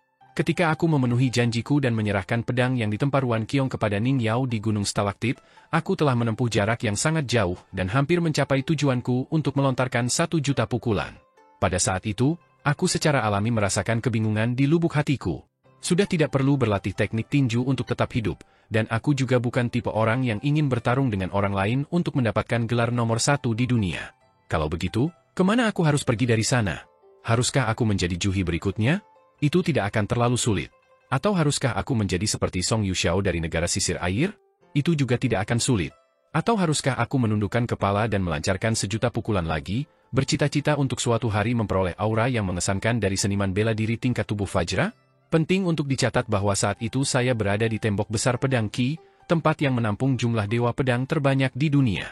Beberapa langkah dari tempat saya tinggal, terdapat pondok beratap jerami milik dewa pedang tua paling berpengalaman di tembok besar pedang Qi, dan di dinding di bawah saya terdapat karakter yang diukir oleh dewa pedang tua dan juga Aliang. Apakah saya tidak ingin beralih berlatih teknik pedang? Saya merasakan keinginan yang sangat kuat untuk beralih. Inilah alasan mengapa saya begitu putus asa untuk membangun kembali jembatan keabadian saya saat itu. Bahkan, saya berpikir dalam hati bahwa karena tidak baik untuk fokus pada terlalu banyak hal sekaligus, haruskah saya meninggalkan teknik tinju saya dan memfokuskan semua upaya saya untuk menjadi seorang kultivator pedang? Haruskah saya memelihara pedang terbang yang terikat dan akhirnya menjadi dewa pedang yang sah? Saya sangat tertarik dengan pilihan ini, tetapi saya tidak berani mengungkapkan pikiran ini kepada Ning Yao, takut dia akan menganggap saya sebagai seseorang yang tidak berdedikasi pada tujuan awalnya. Jika saya mengabaikan teknik tinju saya dengan acuh tak acuh, apakah saya akan melakukan hal yang sama kepadanya di masa mendatang? Julian meneguk anggur dan berkata, saya menyesal bertemu Tuan Muda di waktu yang sangat terlambat. Saya benar-benar melewatkan masa ketika Tuan Muda merasa cemas, sesuatu yang mungkin tidak dapat saya saksikan lagi di masa mendatang. Saya harus meneguk anggur untuk menghilangkan kekecewaan di hati saya. Chen Ping'an mendongak dan memegang labu pemelihara pedangnya dengan kedua tangan, menepuknya pelan sambil terkekeh. Saat itulah saya bertemu Cao Qi, jadi saya sangat berterima kasih padanya. Namun, saya selalu terlalu malu untuk mengatakannya dengan lantang. Chen Ping'an menunjuk dirinya sendiri lagi sebelum menunjuk ke arah gunung tinggi di seberang jalan papan dan melanjutkan, mungkin Cao Qi ada di sana, dan jurang pemisah di antara kita sangat besar. Meskipun saya tidak secara eksplisit mencoba menjadi seniman bela diri terkuat di dunia atau semacamnya, saya juga bukan orang bodoh. Siapa yang tidak ingin menjadi nomor 1? Hanya saja saya bersedia melakukan sesuatu dengan sedikit lebih lambat. Ini mirip dengan saat aku mondar-mandir di pagar gedung penyimpanan harta karun kediaman Matahari Ungu belum lama ini. Aku merenungkan konsep kelambatan secara membabi buta, dan aku mampu memahami banyak hal. Jika aku menggali lebih dalam dan mencari asal-usulnya, sebenarnya aku menemukan konsep ini sejak lama saat aku masih magang yang belajar membuat tembikar di Tungku Naga. Pak Tua Yao berkata aku tidak berbakat, jadi dia tidak pernah mau mengajariku prinsip apapun dan bahkan tidak suka berbicara denganku. Namun, aku telah menganggap pekerjaanku di Tungku Naga sebagai fondasi hidupku, jadi apa yang bisa kulakukan jika Pak Tua Yao tidak mau mengajariku apapun? Jadi, aku selalu mendengarkan saat dia mengajar Liu Xianyang dan para magang lainnya, memberitahu mereka bahwa mereka perlu menenangkan pikiran jika mereka ingin menstabilkan tangan mereka. Hanya dengan cara itu mereka bisa berubah dari lambat dan tidak salah menjadi cepat dan benar. Dengan mempertimbangkan hal ini, dapat dikatakan bahwa konsep kelambatan sudah saya temukan sejak lama, bukan? Selain itu, saya juga mengingat prinsipnya dengan cukup baik, bukan? Kenyataannya, tidak demikian. Baru setelah saya menempuh perjalanan jauh dan bertemu banyak orang, banyak prinsip dalam pikiran saya akhirnya berakar. Seperti yang dikatakan oleh Mountain Master Mao, prinsip-prinsip ini akhirnya menjadi milik saya. Setelah bertemu Cao Qi, aku menyadari bahwa Ma Kuksuan bukanlah satu-satunya orang yang mengesankan di usia yang sama denganku. Ada juga Cao Qi, dan aku tidak bisa membenci atau merasa cemburu padanya tidak peduli betapa mempesonanya dia. Paling-paling, aku hanya akan merasa kecewa karena kalah dalam 3 pertarungan berturut-turut melawan seseorang di depan gadis yang aku sukai. Wajar saja jika aku juga merasa sedikit tidak senang. Jadi, aku memutuskan saat itu bahwa aku akan berusaha keras untuk memenangkan 3 pertarungan berturut-turut melawan Cao Qi suatu hari nanti terlepas dari seberapa tinggi basis kultivasi seni bela dirinya di masa depan, dan terlepas dari bagaimana orang lain menyebutnya sebagai bakat seni bela diri yang tak tertandingi.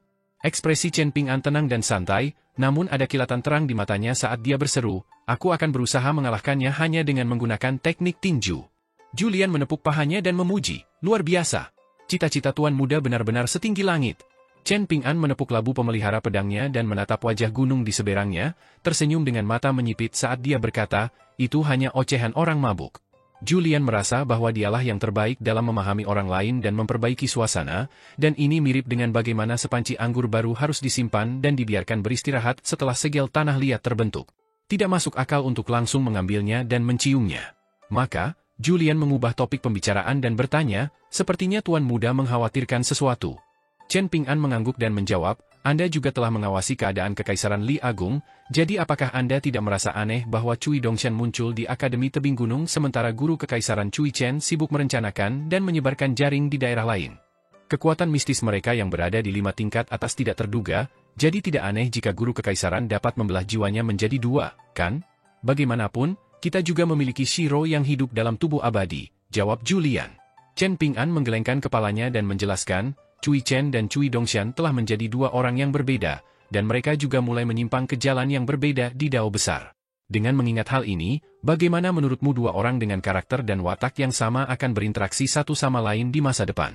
Julian tersenyum dan menjawab, dengan temperamen Cui Dongshan, dia pasti tidak akan menundukkan kepalanya kepada siapapun kecuali tuan muda. Dia, bahkan tidak akan menundukkan kepalanya kepada dirinya sendiri. Sebagai seseorang yang menemukan buku panduan Go awan warna-warni, bagaimana dia akan memainkan permainan Go ini dengan dirinya sendiri, gumam Chen Ping'an. Julian mengerutkan alisnya, dengan ekspresinya menjadi serius saat dia berbalik untuk melihat Chen Ping'an. Chen Ping'an mengangguk dan melanjutkan, saya menduga bahwa saya adalah pengurus Go, dan sangat mungkin mereka berdua akan memulai permainan Go mereka begitu saya menginjakkan kaki di kota naga tua. Chen Ping'an mengangkat jarinya dan menggambar tanda silang di udara, sambil berkata, ada banyak tempat menarik yang saling bersilangan, dengan tempat menarik yang lebih besar adalah tempat-tempat seperti bangsa Azure Phoenix dan Akademi Mountain Cliff. Sementara itu, tempat menarik yang lebih kecil dapat berupa tempat-tempat seperti Taman Singa, kapal abadi yang berlayar ke bangsa Great Sui, dan kediaman matahari ungu yang baru saja kita kunjungi beberapa waktu lalu. Cui Dongshan kemungkinan besar tidak akan merendahkan diri untuk menyakiti tuan muda, kan? Tanya Julian. Chen Ping'an menggelengkan kepalanya dan menjawab, dia selalu berusaha sebaik mungkin untuk membantuku, jadi kita tidak perlu meragukannya dalam hal ini. Julian tidak dapat menahan diri untuk tidak berdiri, dengan tubuhnya yang membungkuk saat dia berkata dengan suara serius, ini bukan masalah kecil. Chen Ping'an tetap duduk, dan dia dengan lembut memutar labu pemelihara pedangnya sambil berkata, tentu saja ini bukan masalah kecil. Namun, ini tidak masalah. Aku telah berhasil melewati plot yang lebih besar dan permainan Go yang lebih berbahaya. Julian perlahan mondar-mandir, menggosok kedua telapak tangannya saat dia menjawab, aku perlu memikirkannya lebih lanjut. Chen Ping'an malah mulai menghibur Julian, dengan berkata, jangan khawatir, ini tidak akan menyangkut hidup atau mati, jadi kita pasti tidak akan menghadapi pertempuran mematikan di mana setiap serangan mengenai daging. Kita juga tidak akan menghadapi situasi berbahaya seperti Du Mao yang tiba-tiba muncul di kota naga tua. Julian memikirkan hal ini sejenak, tetapi alisnya masih berkerut dalam saat dia mengeluh, kalau begitu, semuanya akan menjadi lebih merepotkan. Jika memang begitu, bukankah itu berarti aku tidak akan bisa membantu sama sekali? Apakah aku benar-benar harus berdiri di samping dan menonton dengan malas? Itu akan membuatku mati lemas. Chen Ping'an menatap wajah gunung di seberangnya, menegakkan punggungnya dan meletakkan tangannya di belakang kepalanya saat dia menjawab, lupakan saja, kita akan melakukan semuanya selangkah demi selangkah. Lagi pula, bagaimana mungkin aku takut untuk pulang? Julian menatap Chen Ping'an dan berkata, menangani masalah yang muncul? Tuan muda tampak cukup tenang dan percaya diri. Chen Ping'an tiba-tiba mendesah dan berkata dengan emosi, setelah mempelajari begitu banyak prinsip, kadang-kadang aku merasa sedikit bingung. Chen Ping'an membungkuk dan meletakkan tangannya di atas labu pemelihara pedangnya, lalu melanjutkan, jalur yang bersilangan di papan Go melambangkan segudang prinsip, dan prinsip serta aturan ini semuanya lugas dan pasti. Namun, masalah duniawi akan menyebabkan garis lurus ini menjadi bengkok, dan garis di dalam hati sebagian orang bahkan mungkin menjadi lingkaran yang tidak beraturan. Ini disebut pembenaran diri. Jadi, ada banyak orang di dunia yang tetap tidak masuk akal bahkan setelah membaca banyak buku. Begitu pula, ada juga banyak orang yang hanya peduli pada diri mereka sendiri dan sama sekali tidak peduli pada orang lain. Meski begitu, beberapa dari orang-orang ini dapat menikmati kehidupan yang sangat baik karena mereka juga mampu menenangkan pikiran dan merasa damai. Bahkan, mereka akan menghadapi lebih sedikit batasan daripada mereka yang mematuhi aturan dan peraturan. Mengenai cara hidup, seseorang hanya perlu mengikuti cita-cita dan hati nuraninya sendiri. Mengenai cara agar tampak masuk akal dan merasa nyaman serta dibenarkan dengan gaya hidupnya, atau cara hidup yang lebih baik dengan menggunakan ini sebagai penyamaran, seseorang dapat mengambil beberapa kalimat dari banyak karya klasik yang termasuk dalam 3 ajaran dan 100 aliran pemikiran. Seseorang dapat meminjam beberapa prinsip yang sejalan dengan pemikirannya sendiri. Apakah ini sulit? Tidak, sama sekali tidak. Julian menghela napas panjang. Dia kembali duduk di sebelah Chen Ping-an, meletakkan teko anggur yang entah kapan telah dia habiskan. Julian meletakkan tangannya di lututnya, dan lelaki tua kurus dan bungkuk itu tiba-tiba merasa sedikit melankolis saat ini. Jika Chen Ping-an mengungkapkan pikiran tulus ini kepada Sui Youbian, Wei Xian, dan Lu Baixiang, mereka bertiga kemungkinan besar tidak akan terlalu terpengaruh oleh kata-katanya. Sui Youbian memiliki hati pedang yang murni dan sepenuhnya berfokus pada pedang. Wei Xian pernah menjadi kaisar yang dapat menyaingi pasukan ribuan orang, sementara Lu Baixiang adalah pendiri sekte iblis di tanah terberkati bunga teratai. Karena itu, lebih menarik untuk mengungkapkan pikiran ini kepada Julian. Julian tampak tidak berperasaan di permukaan, memperlakukan masalah besar dan masalah kecil seolah-olah itu adalah masalah yang tidak berperasaan. Seolah-olah dia tidak peduli dengan dunia. Namun pada kenyataannya, Julian telah menyaksikan dan mengalami keragaman orang dan masalah yang paling banyak di tanah suci bunga teratai. Ia dilahirkan dalam keluarga kaya dan berkuasa, yang memungkinkannya untuk merasakan gaya hidup mewah bangsawan sejati dan memberinya kesempatan untuk melihat kaisar dan pejabat berpengaruh lainnya dari dekat. Ia juga memiliki bakat bela diri yang luar biasa sejak usia muda, tetapi ia tetap mengikuti keinginan keluarga dan mengikuti ujian kekaisaran meskipun ia telah melambung tinggi di jalur kultivasi bela diri. Julian dengan mudah menempati peringkat kedua pada ujian kekaisaran, dan satu-satunya alasan ia tidak menempati peringkat pertama adalah karena penguji utama, seorang pejabat pilar dan senior dari keluarga yang bersahabat, dengan sengaja menurunkan peringkatnya. Kalau tidak, ia setidaknya akan menempati peringkat pertama atau kedua di peringkat pertama. Pada saat itu, Julian telah menjadi tuan muda paling terkenal di ibu kota, dengan karya kaligrafi, esai, dan tamasya yang membuat hati banyak gadis muda berdebar-debar.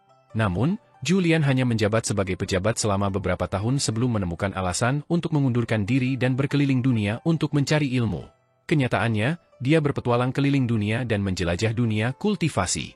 Seiring berjalannya waktu, tuan muda yang tak terkendali itu secara misterius berakhir menjadi orang paling berkuasa di dunia. Pada saat yang sama, ia menjadi sosok yang melekat di benak banyak bidadari di dunia seni bela diri dan banyak pahlawan wanita gagah berani di dunia kultivasi. Setelah itu, perang yang kacau pecah di antara berbagai negara, menyebabkan gunung dan sungai hancur dan runtuh.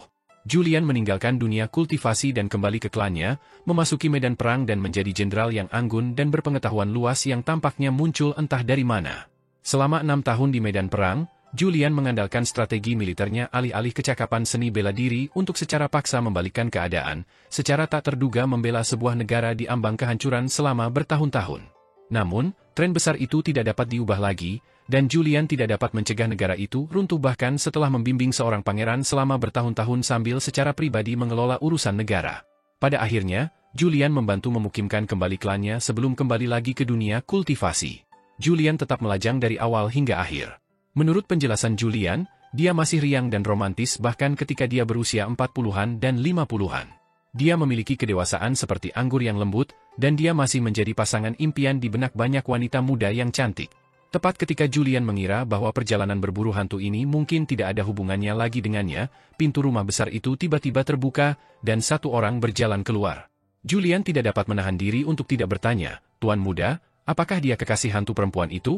Dia tampak sangat mengesankan, dan tampaknya kedudukannya tidak kalah dengan kedudukan Nona Xiaoluan sebagai Dewi Sungai White Swan River. Orang yang berjalan keluar itu bertubuh kekar dan mengenakan baju zirah, dan ada seekor ular hijau bermata emas melingkari lengannya dan melepaskan kabut putih yang mengepul ke udara saat ia bernapas.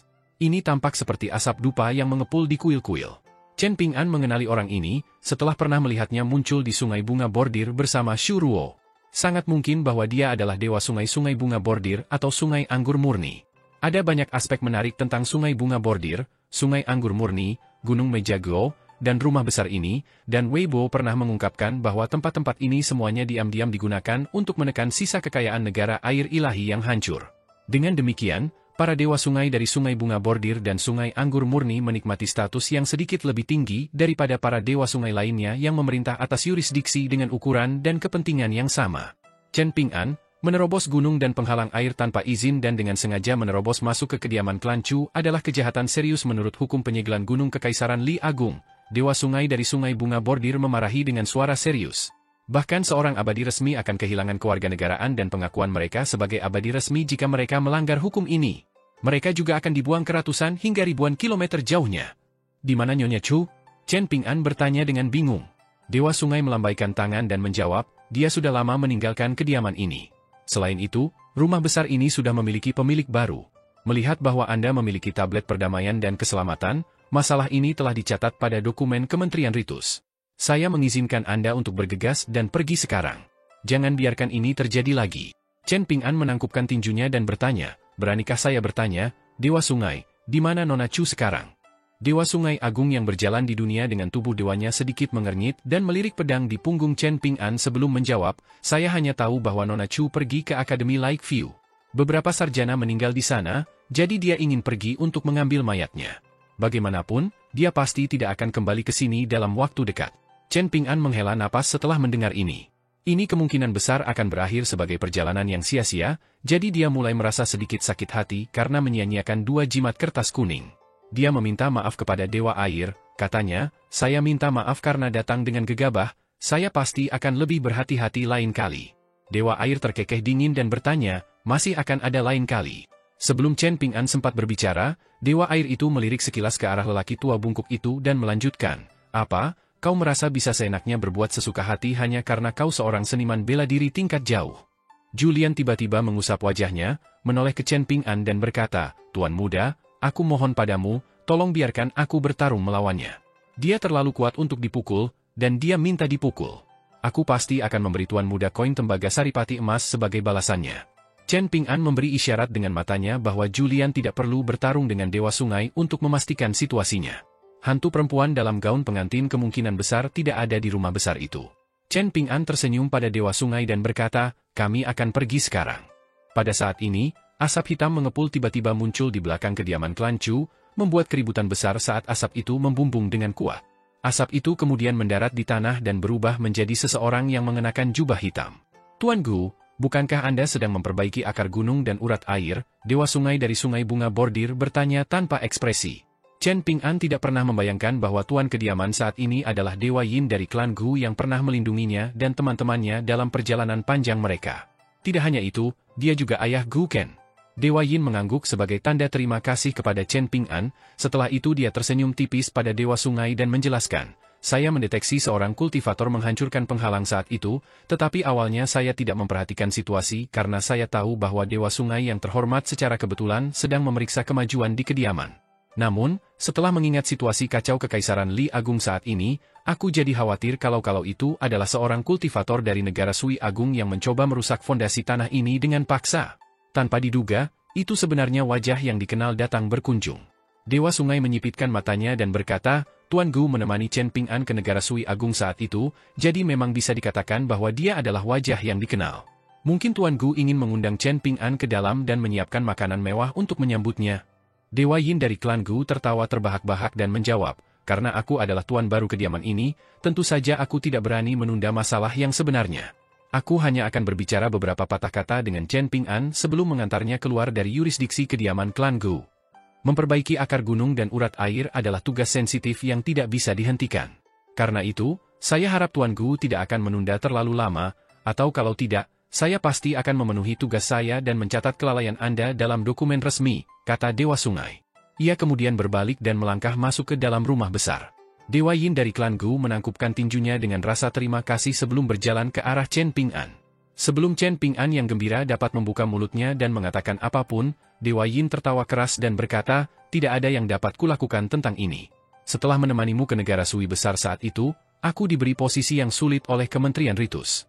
Aku menjadi dewa gunung yang tidak mencolok, jadi aku tidak dapat melakukan apapun yang kuinginkan dan karena itu tidak dapat mengundangmu ke dalam rumah besar sebagai tamu.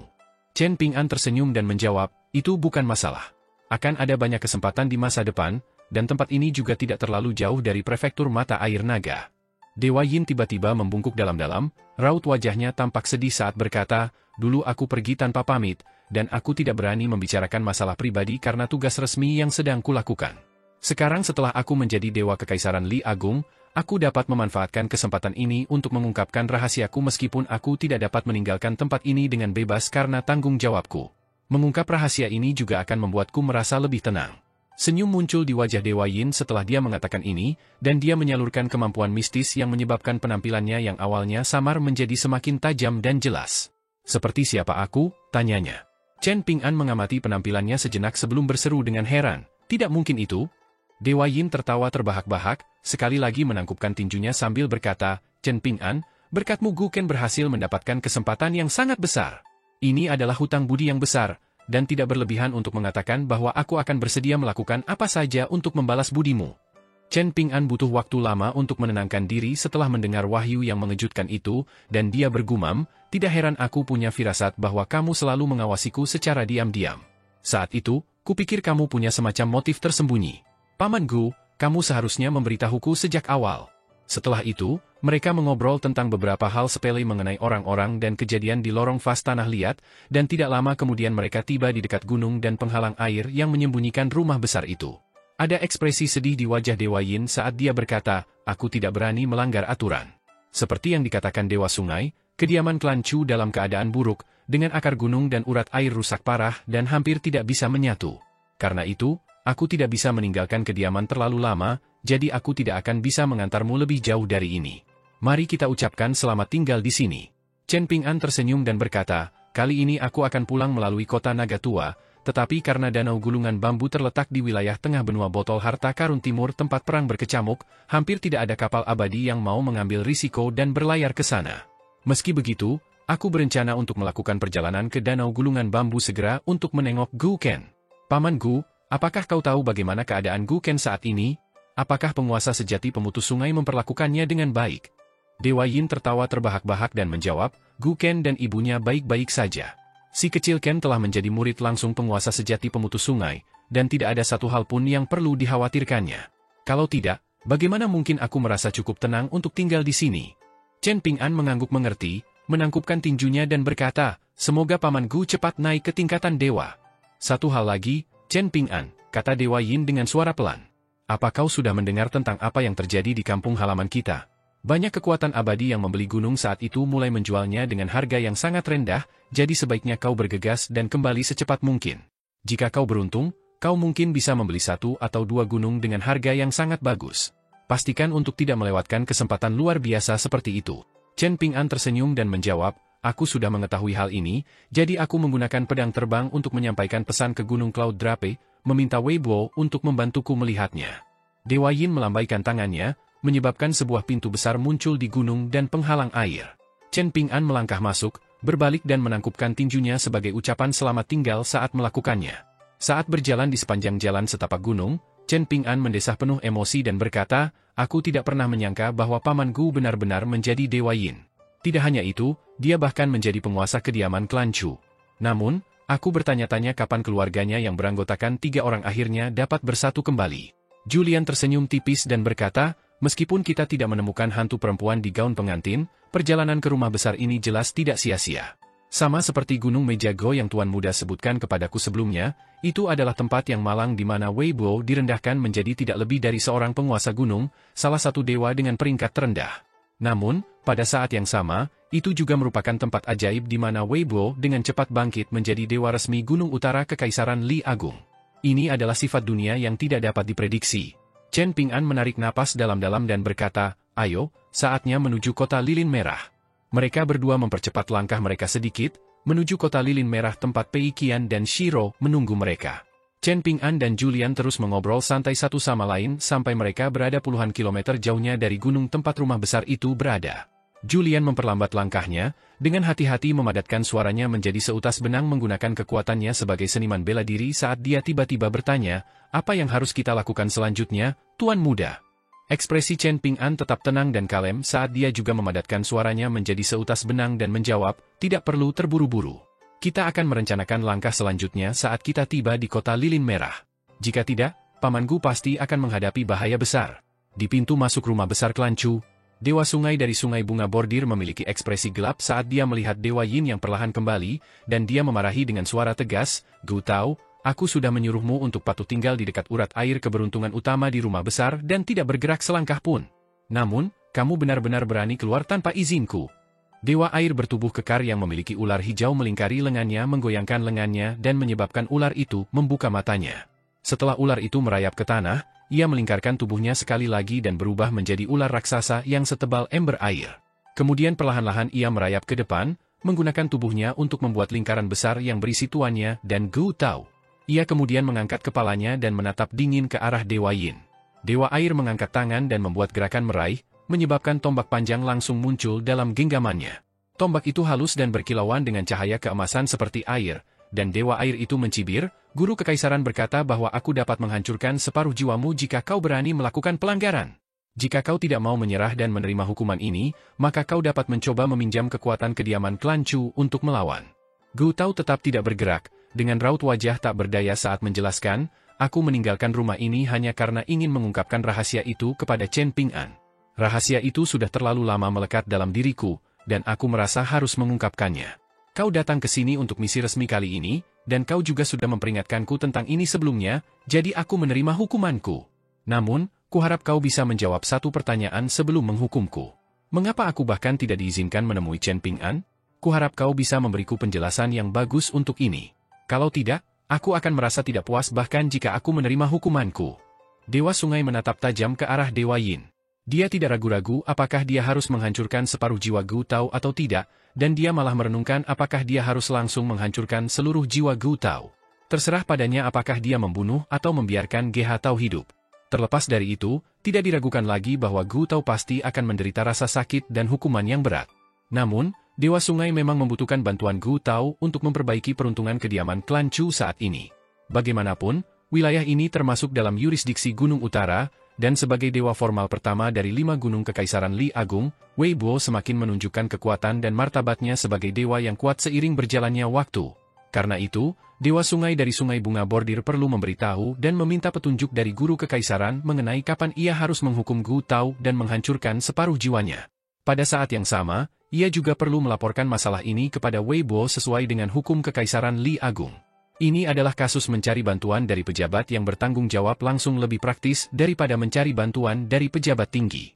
Gu Tao tidak menunjukkan tanda-tanda membujuk Chen Ping'an untuk mengunjungi danau gulungan bambu, dan ia malah membujuk Chen Ping'an untuk kembali ke rumah untuk membeli beberapa gunung dengan harga murah. Jika bukan karena ini, Dewa Sungai pasti sudah menyerang dan melenyapkan jiwa Gu Tao. Padahal, itu wajar saja. Gu Tao sudah beberapa kali diam-diam mendapatkan berita tentang danau gulungan bambu dari kota Lilin Merah, tetapi berita yang diterimanya tidak lebih dari sekadar berita yang ingin diketahui mata-mata Kekaisaran Li Agung. Dewa Sungai tiba-tiba melontarkan tombaknya tanpa peringatan, menusukkannya ke perut Gu Tao dan menjepitnya ke tanah secara diagonal. Cahaya keemasan meletus dari tombak itu, langsung membakar tubuh Gu Tao hingga berlubang. Tubuhnya telah berubah dari Dewa Yin menjadi dewa sejati, tetapi ia masih menderita luka parah setelah diserang oleh Dewa Sungai. Gu Tao memang orang yang tangguh dan pantang menyerah, dan ia menolak bersuara meskipun wajahnya mulai berubah kesakitan. Gumpalan asap hitam mengepul dari tubuhnya. Dewa Sungai melambaikan tangannya, membuka gulungan gambar dan menangkap semua adegan dalam yurisdiksi kediaman klan Chu. Gambar-gambar pada gulungan gambar itu dengan cepat dimainkan dan diubah sesuai dengan keinginan Dewa Sungai, dan orang-orang serta hal-hal dalam gulungan gambar itu sepenuhnya terungkap hingga ke detail terkecil. Dewa Sungai kemudian membuka gulungan gambar lain, menangkap adegan-adegan dalam yurisdiksi Sungai Bunga Bordir. Suaranya dingin dan kasar saat dia meludah, jika ada sesuatu yang membuatku sedikit ragu, maka aku lebih baik membunuhmu daripada membiarkanmu hidup, bahkan jika kecurigaanku terbukti salah. Berdiri di sana dengan tombak emas yang masih menembus perutnya, Gu Tao merong marah, apa kau sudah gila? Apakah Guru Kekaisaran benar-benar akan membiarkanmu bertindak dengan sikap acuh tak acuh seperti itu? Apa kau pikir aku tidak tahu fakta bahwa kau sudah tertarik pada Nona Chu selama beberapa ratus tahun? Apa? Kau tidak menyukaiku karena aku telah mengambil alih kediaman Nona Chu, jadi kau bertekad untuk membunuhku sekarang? Jika kau ingin mengutuk seseorang, kau selalu dapat membuat tuduhan palsu, begitukah? Baiklah, sungguh sangat baik. Kau telah membuatku memahami kemurahan hati Dewa Sungai dari Sungai Bunga Bordir. Dewa Sungai itu tidak menghiraukan seruan Gu Tao yang kesal dan marah, dan ia hanya menundukkan kepalanya dan fokus pada ucapan dan tindakan Chen Ping'an dan Julian dalam gulungan gambar. Ia mengamati ekspresi dan percakapan mereka, dan ia tidak mau membocorkan satu detail pun. Mengenai apa yang direncanakan oleh Guru Kekaisaran, Dewa Sungai dari Sungai Bunga Bordir sama sekali tidak peduli. Bagaimanapun, dia tidak berani menyelidiki rencana Guru Kekaisaran, sama sekali tidak. selama 100 tahun terakhir di Kekaisaran Li Agung, guru kekaisaran sebagian besar berdiri di bawah bayang-bayang kaisar. Setiap kali dia keluar dari bayang-bayang, dia pasti akan membawa serta hembusan angin berdarah dan hujan darah. Kepala yang tak terhitung jumlahnya akan menggelinding, tidak membeda-bedakan antara bangsawan kaya atau orang abadi dari gunung. Tidak seorang pun dapat melarikan diri, bahkan pejabat pilar atau gubernur yang kuat yang memegang posisi penting, dan bahkan orang abadi bumi pun tidak. Seseorang dapat menghilang tanpa jejak atau mengalami nasib yang lebih buruk daripada kematian. Dewa Sungai melambaikan tangan dan mengambil tombak panjangnya, berkata, "Cepatlah dan kembali ke bawah tanah rumah besar untuk terus memperbaiki kekayaan wilayah ini. Tunggu perintahku, dan berdoalah kepada surga jika kamu ingin tetap hidup."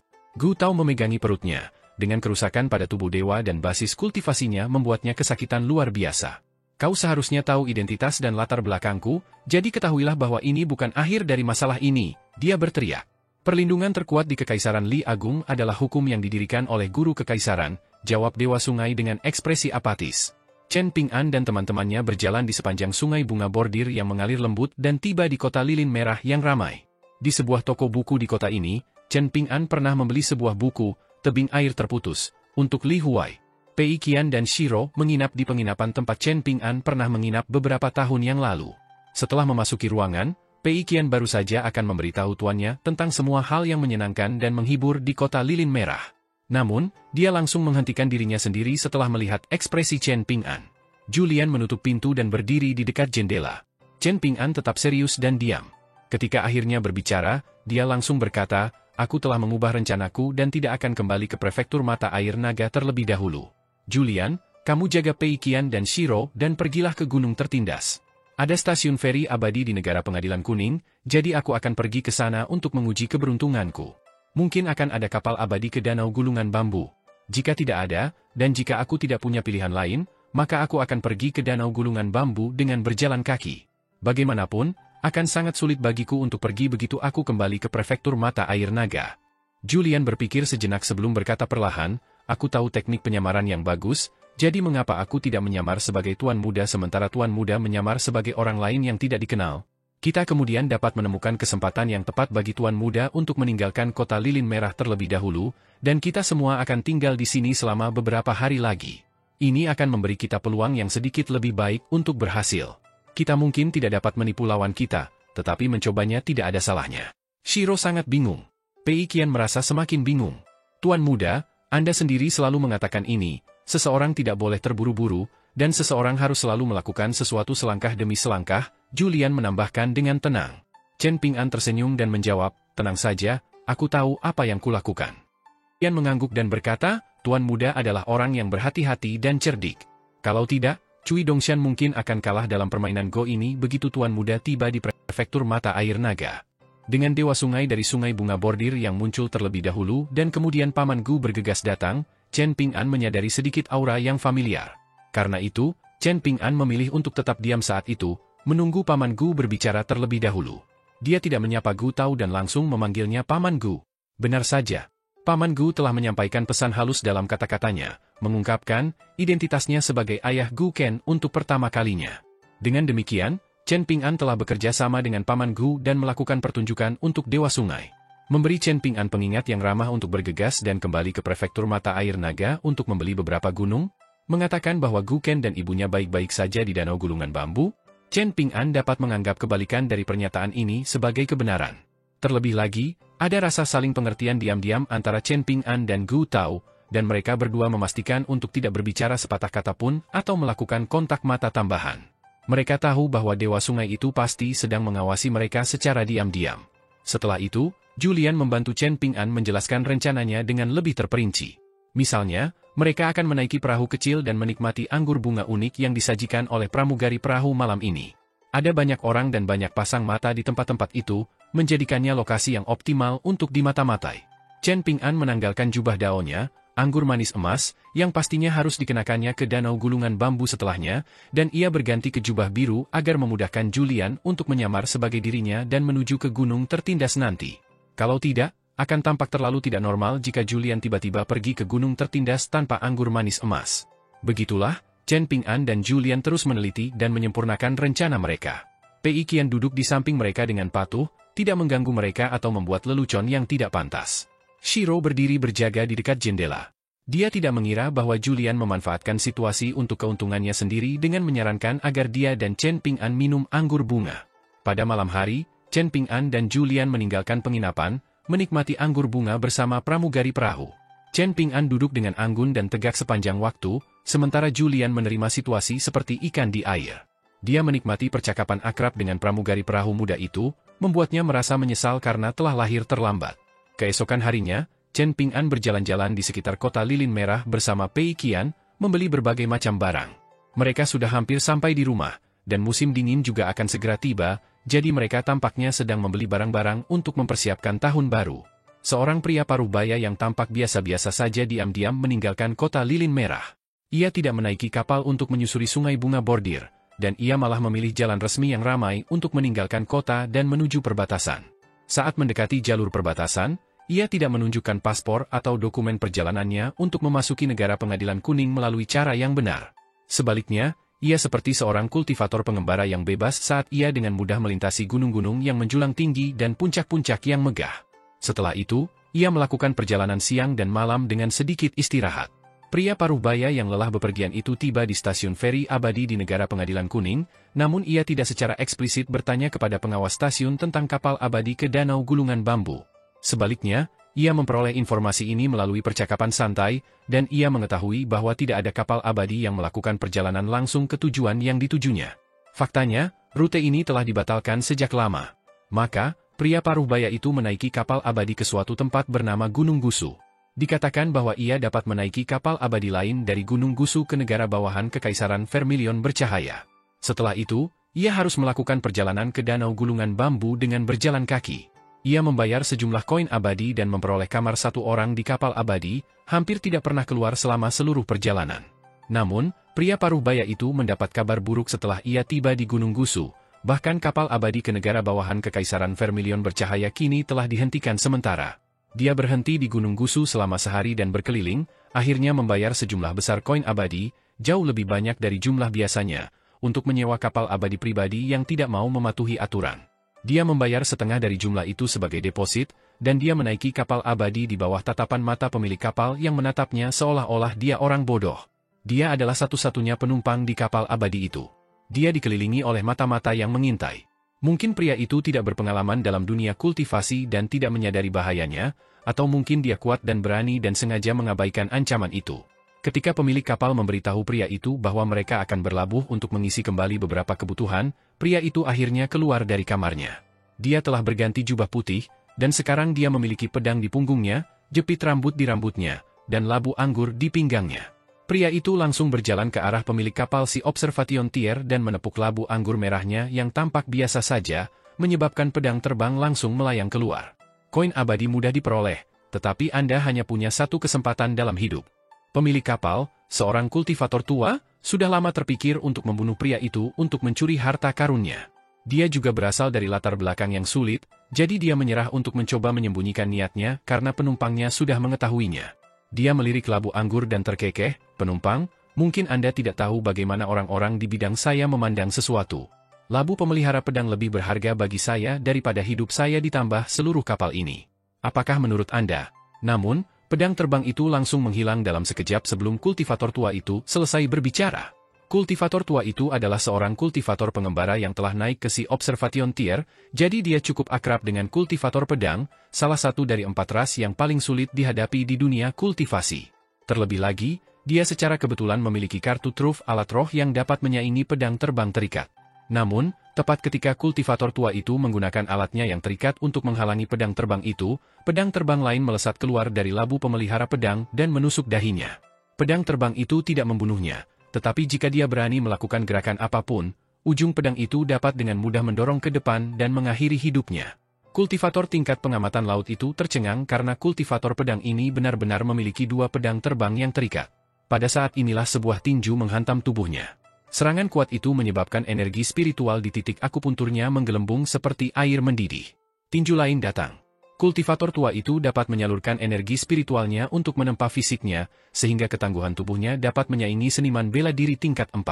Meski begitu, dia masih terengah-engah setelah dipukul, dan dia dengan cepat jatuh ke tanah dan menjadi lemas. Dua pedang terbang menusuk dua titik akupuntur tua yang terikat, memotongnya hingga berkeping-keping dan menyebabkan kultivator tua itu langsung jatuh dari tingkat pengamatan laut ke tingkat tempat tinggal. Kultivator tua itu meratap dalam kesedihan dan penderitaan. Pria parubaya itu melihat sekeliling sebelum duduk di kursi dan berkata kepada anggota kru lainnya, "Teruslah berlayar ke tujuan kita." Setelah itu, kultivator tua itu duduk di sudut ruangan yang relatif luas, dengan dua pedang terbang perlahan-lahan berputar di sekelilingnya sepanjang waktu. Sementara itu, penumpangnya duduk di sana dengan heran dan mulai membaca. Penggarap tua itu mengumpulkan keberaniannya dan bertanya apakah dia bisa mengobati lukanya atau tidak, jangan-jangan dia tidak bisa tinggal di tingkat tempat tinggal. Pria itu mengangguk sebagai jawaban, tidak mengajukan keberatan apapun.